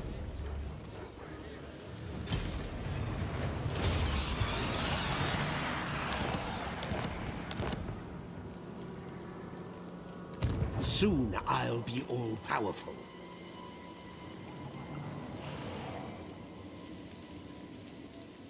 My will alone. Oh, what else over there? I will not shame my clan. Countess of Sylvania. It is night. Bow, mortal. What do you want? Follow me. Alright, let's force march. Yes. Force march to there. They will serve. Probably, there are Skaven around, so there's probably a decent chance he's going to get assassinated, but he's immortal now, so Bloodline calls. we'll just take all of his gear off. Darkness comes. Queen of darkness. Move.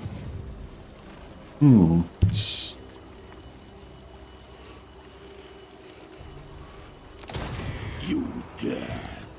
Darkness Thought that was going to be... comes. Night comes. Begone. Isabella von Carstein.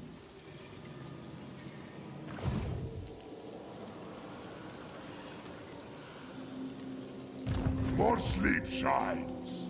I don't think anyone's going to pop out of the woodwork and attack us here, but... Oh, he's immortal anyway, yeah, we'll leave him in so I Bring won't me get extra flesh to punishment. craft. Doesn't really matter if he gets killed. It is night. This suits my cause. Going, darkness comes. Cool, so we've got our dead rise again chance up really high now. And we get a lot of dead rise again every time we get them back as well.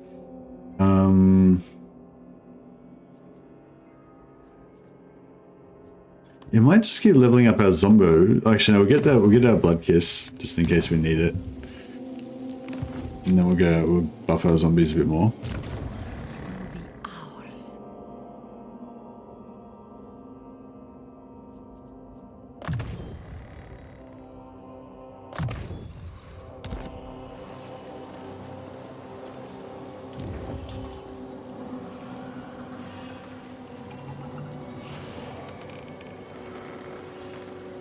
If we repair Fort Overstyre, just 1,000, that might lure more people to attack us there. Like, it'll cost 1,000 to repair it, which we'll probably lose, or we'll probably get smashed back down again. But we'll probably get a battle that gives us, you know, more money than that, and gives us experience as well, so... Good.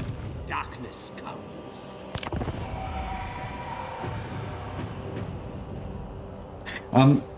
I might actually end the stream a little bit early tonight, guys, because I've got I got work today. Back at work for Monday. I'll try and stick to the normal schedule this week. So I'll stream again tomorrow, which is my Monday night, which is your Monday for most of you guys. And then I'll probably take Tuesday and Wednesday off as usual. From Total War Warhammer streaming from normal stream time, but I might do some weird other times Dark Tide streaming in the evenings or something like that if I have time, or yeah, some other, yeah. I'll probably take the 2 days off from Warhammer like normal, but I might do a little bit of Dark Tide or something like that. But yeah, I'm kind of busting to the toilet, and I kind of feel like I should get a little bit extra sleep before work anyway, so I might end the stream a little bit early today. But thanks for dropping by, guys. I'll have a think about what other campaign we're going to get started in the meantime, and we'll sort of run 2 campaigns, I think, for a while and see how that goes.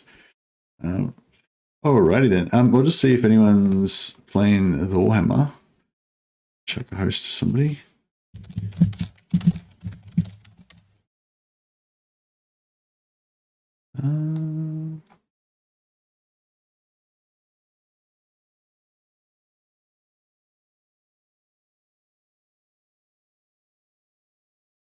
Yeah, I know I need to get to the loo quick. Or have an accident. No, I'm not going to have an accident, but which is uncomfortable. What's Radiant Ash doing? For Well, I'm not. This is not Total War content, but if for those of you who have been watching my Darktide content, Radiant Ash is streaming some Darktide tonight. So if you want to check that out, I'll take a host over to Radiant Ash. Otherwise, Anticity is also playing. Anticity is also doing the same rule set that I was playing just now. The like ultimate endgame scenario, no ambush, no ambush, no lightning strike, all that kind of stuff. So that's pretty cool. So yeah, so we got Radiant Ash, Dark Tide, boom. Or if you want to see some more Total War Warhammers, this is the original Ultimate Endgame Crisis campaign. This is Anticity's Ultimate Endgame Crisis Empire campaign that inspired me to start my own vampire version. So yeah, I'm basically playing Anticity's rules in my campaign. So if you want to see the original OG campaign in action, there's Anticity as well. All right, guys, I'll catch you later. I'm going to go to the toilet and go back to sleep.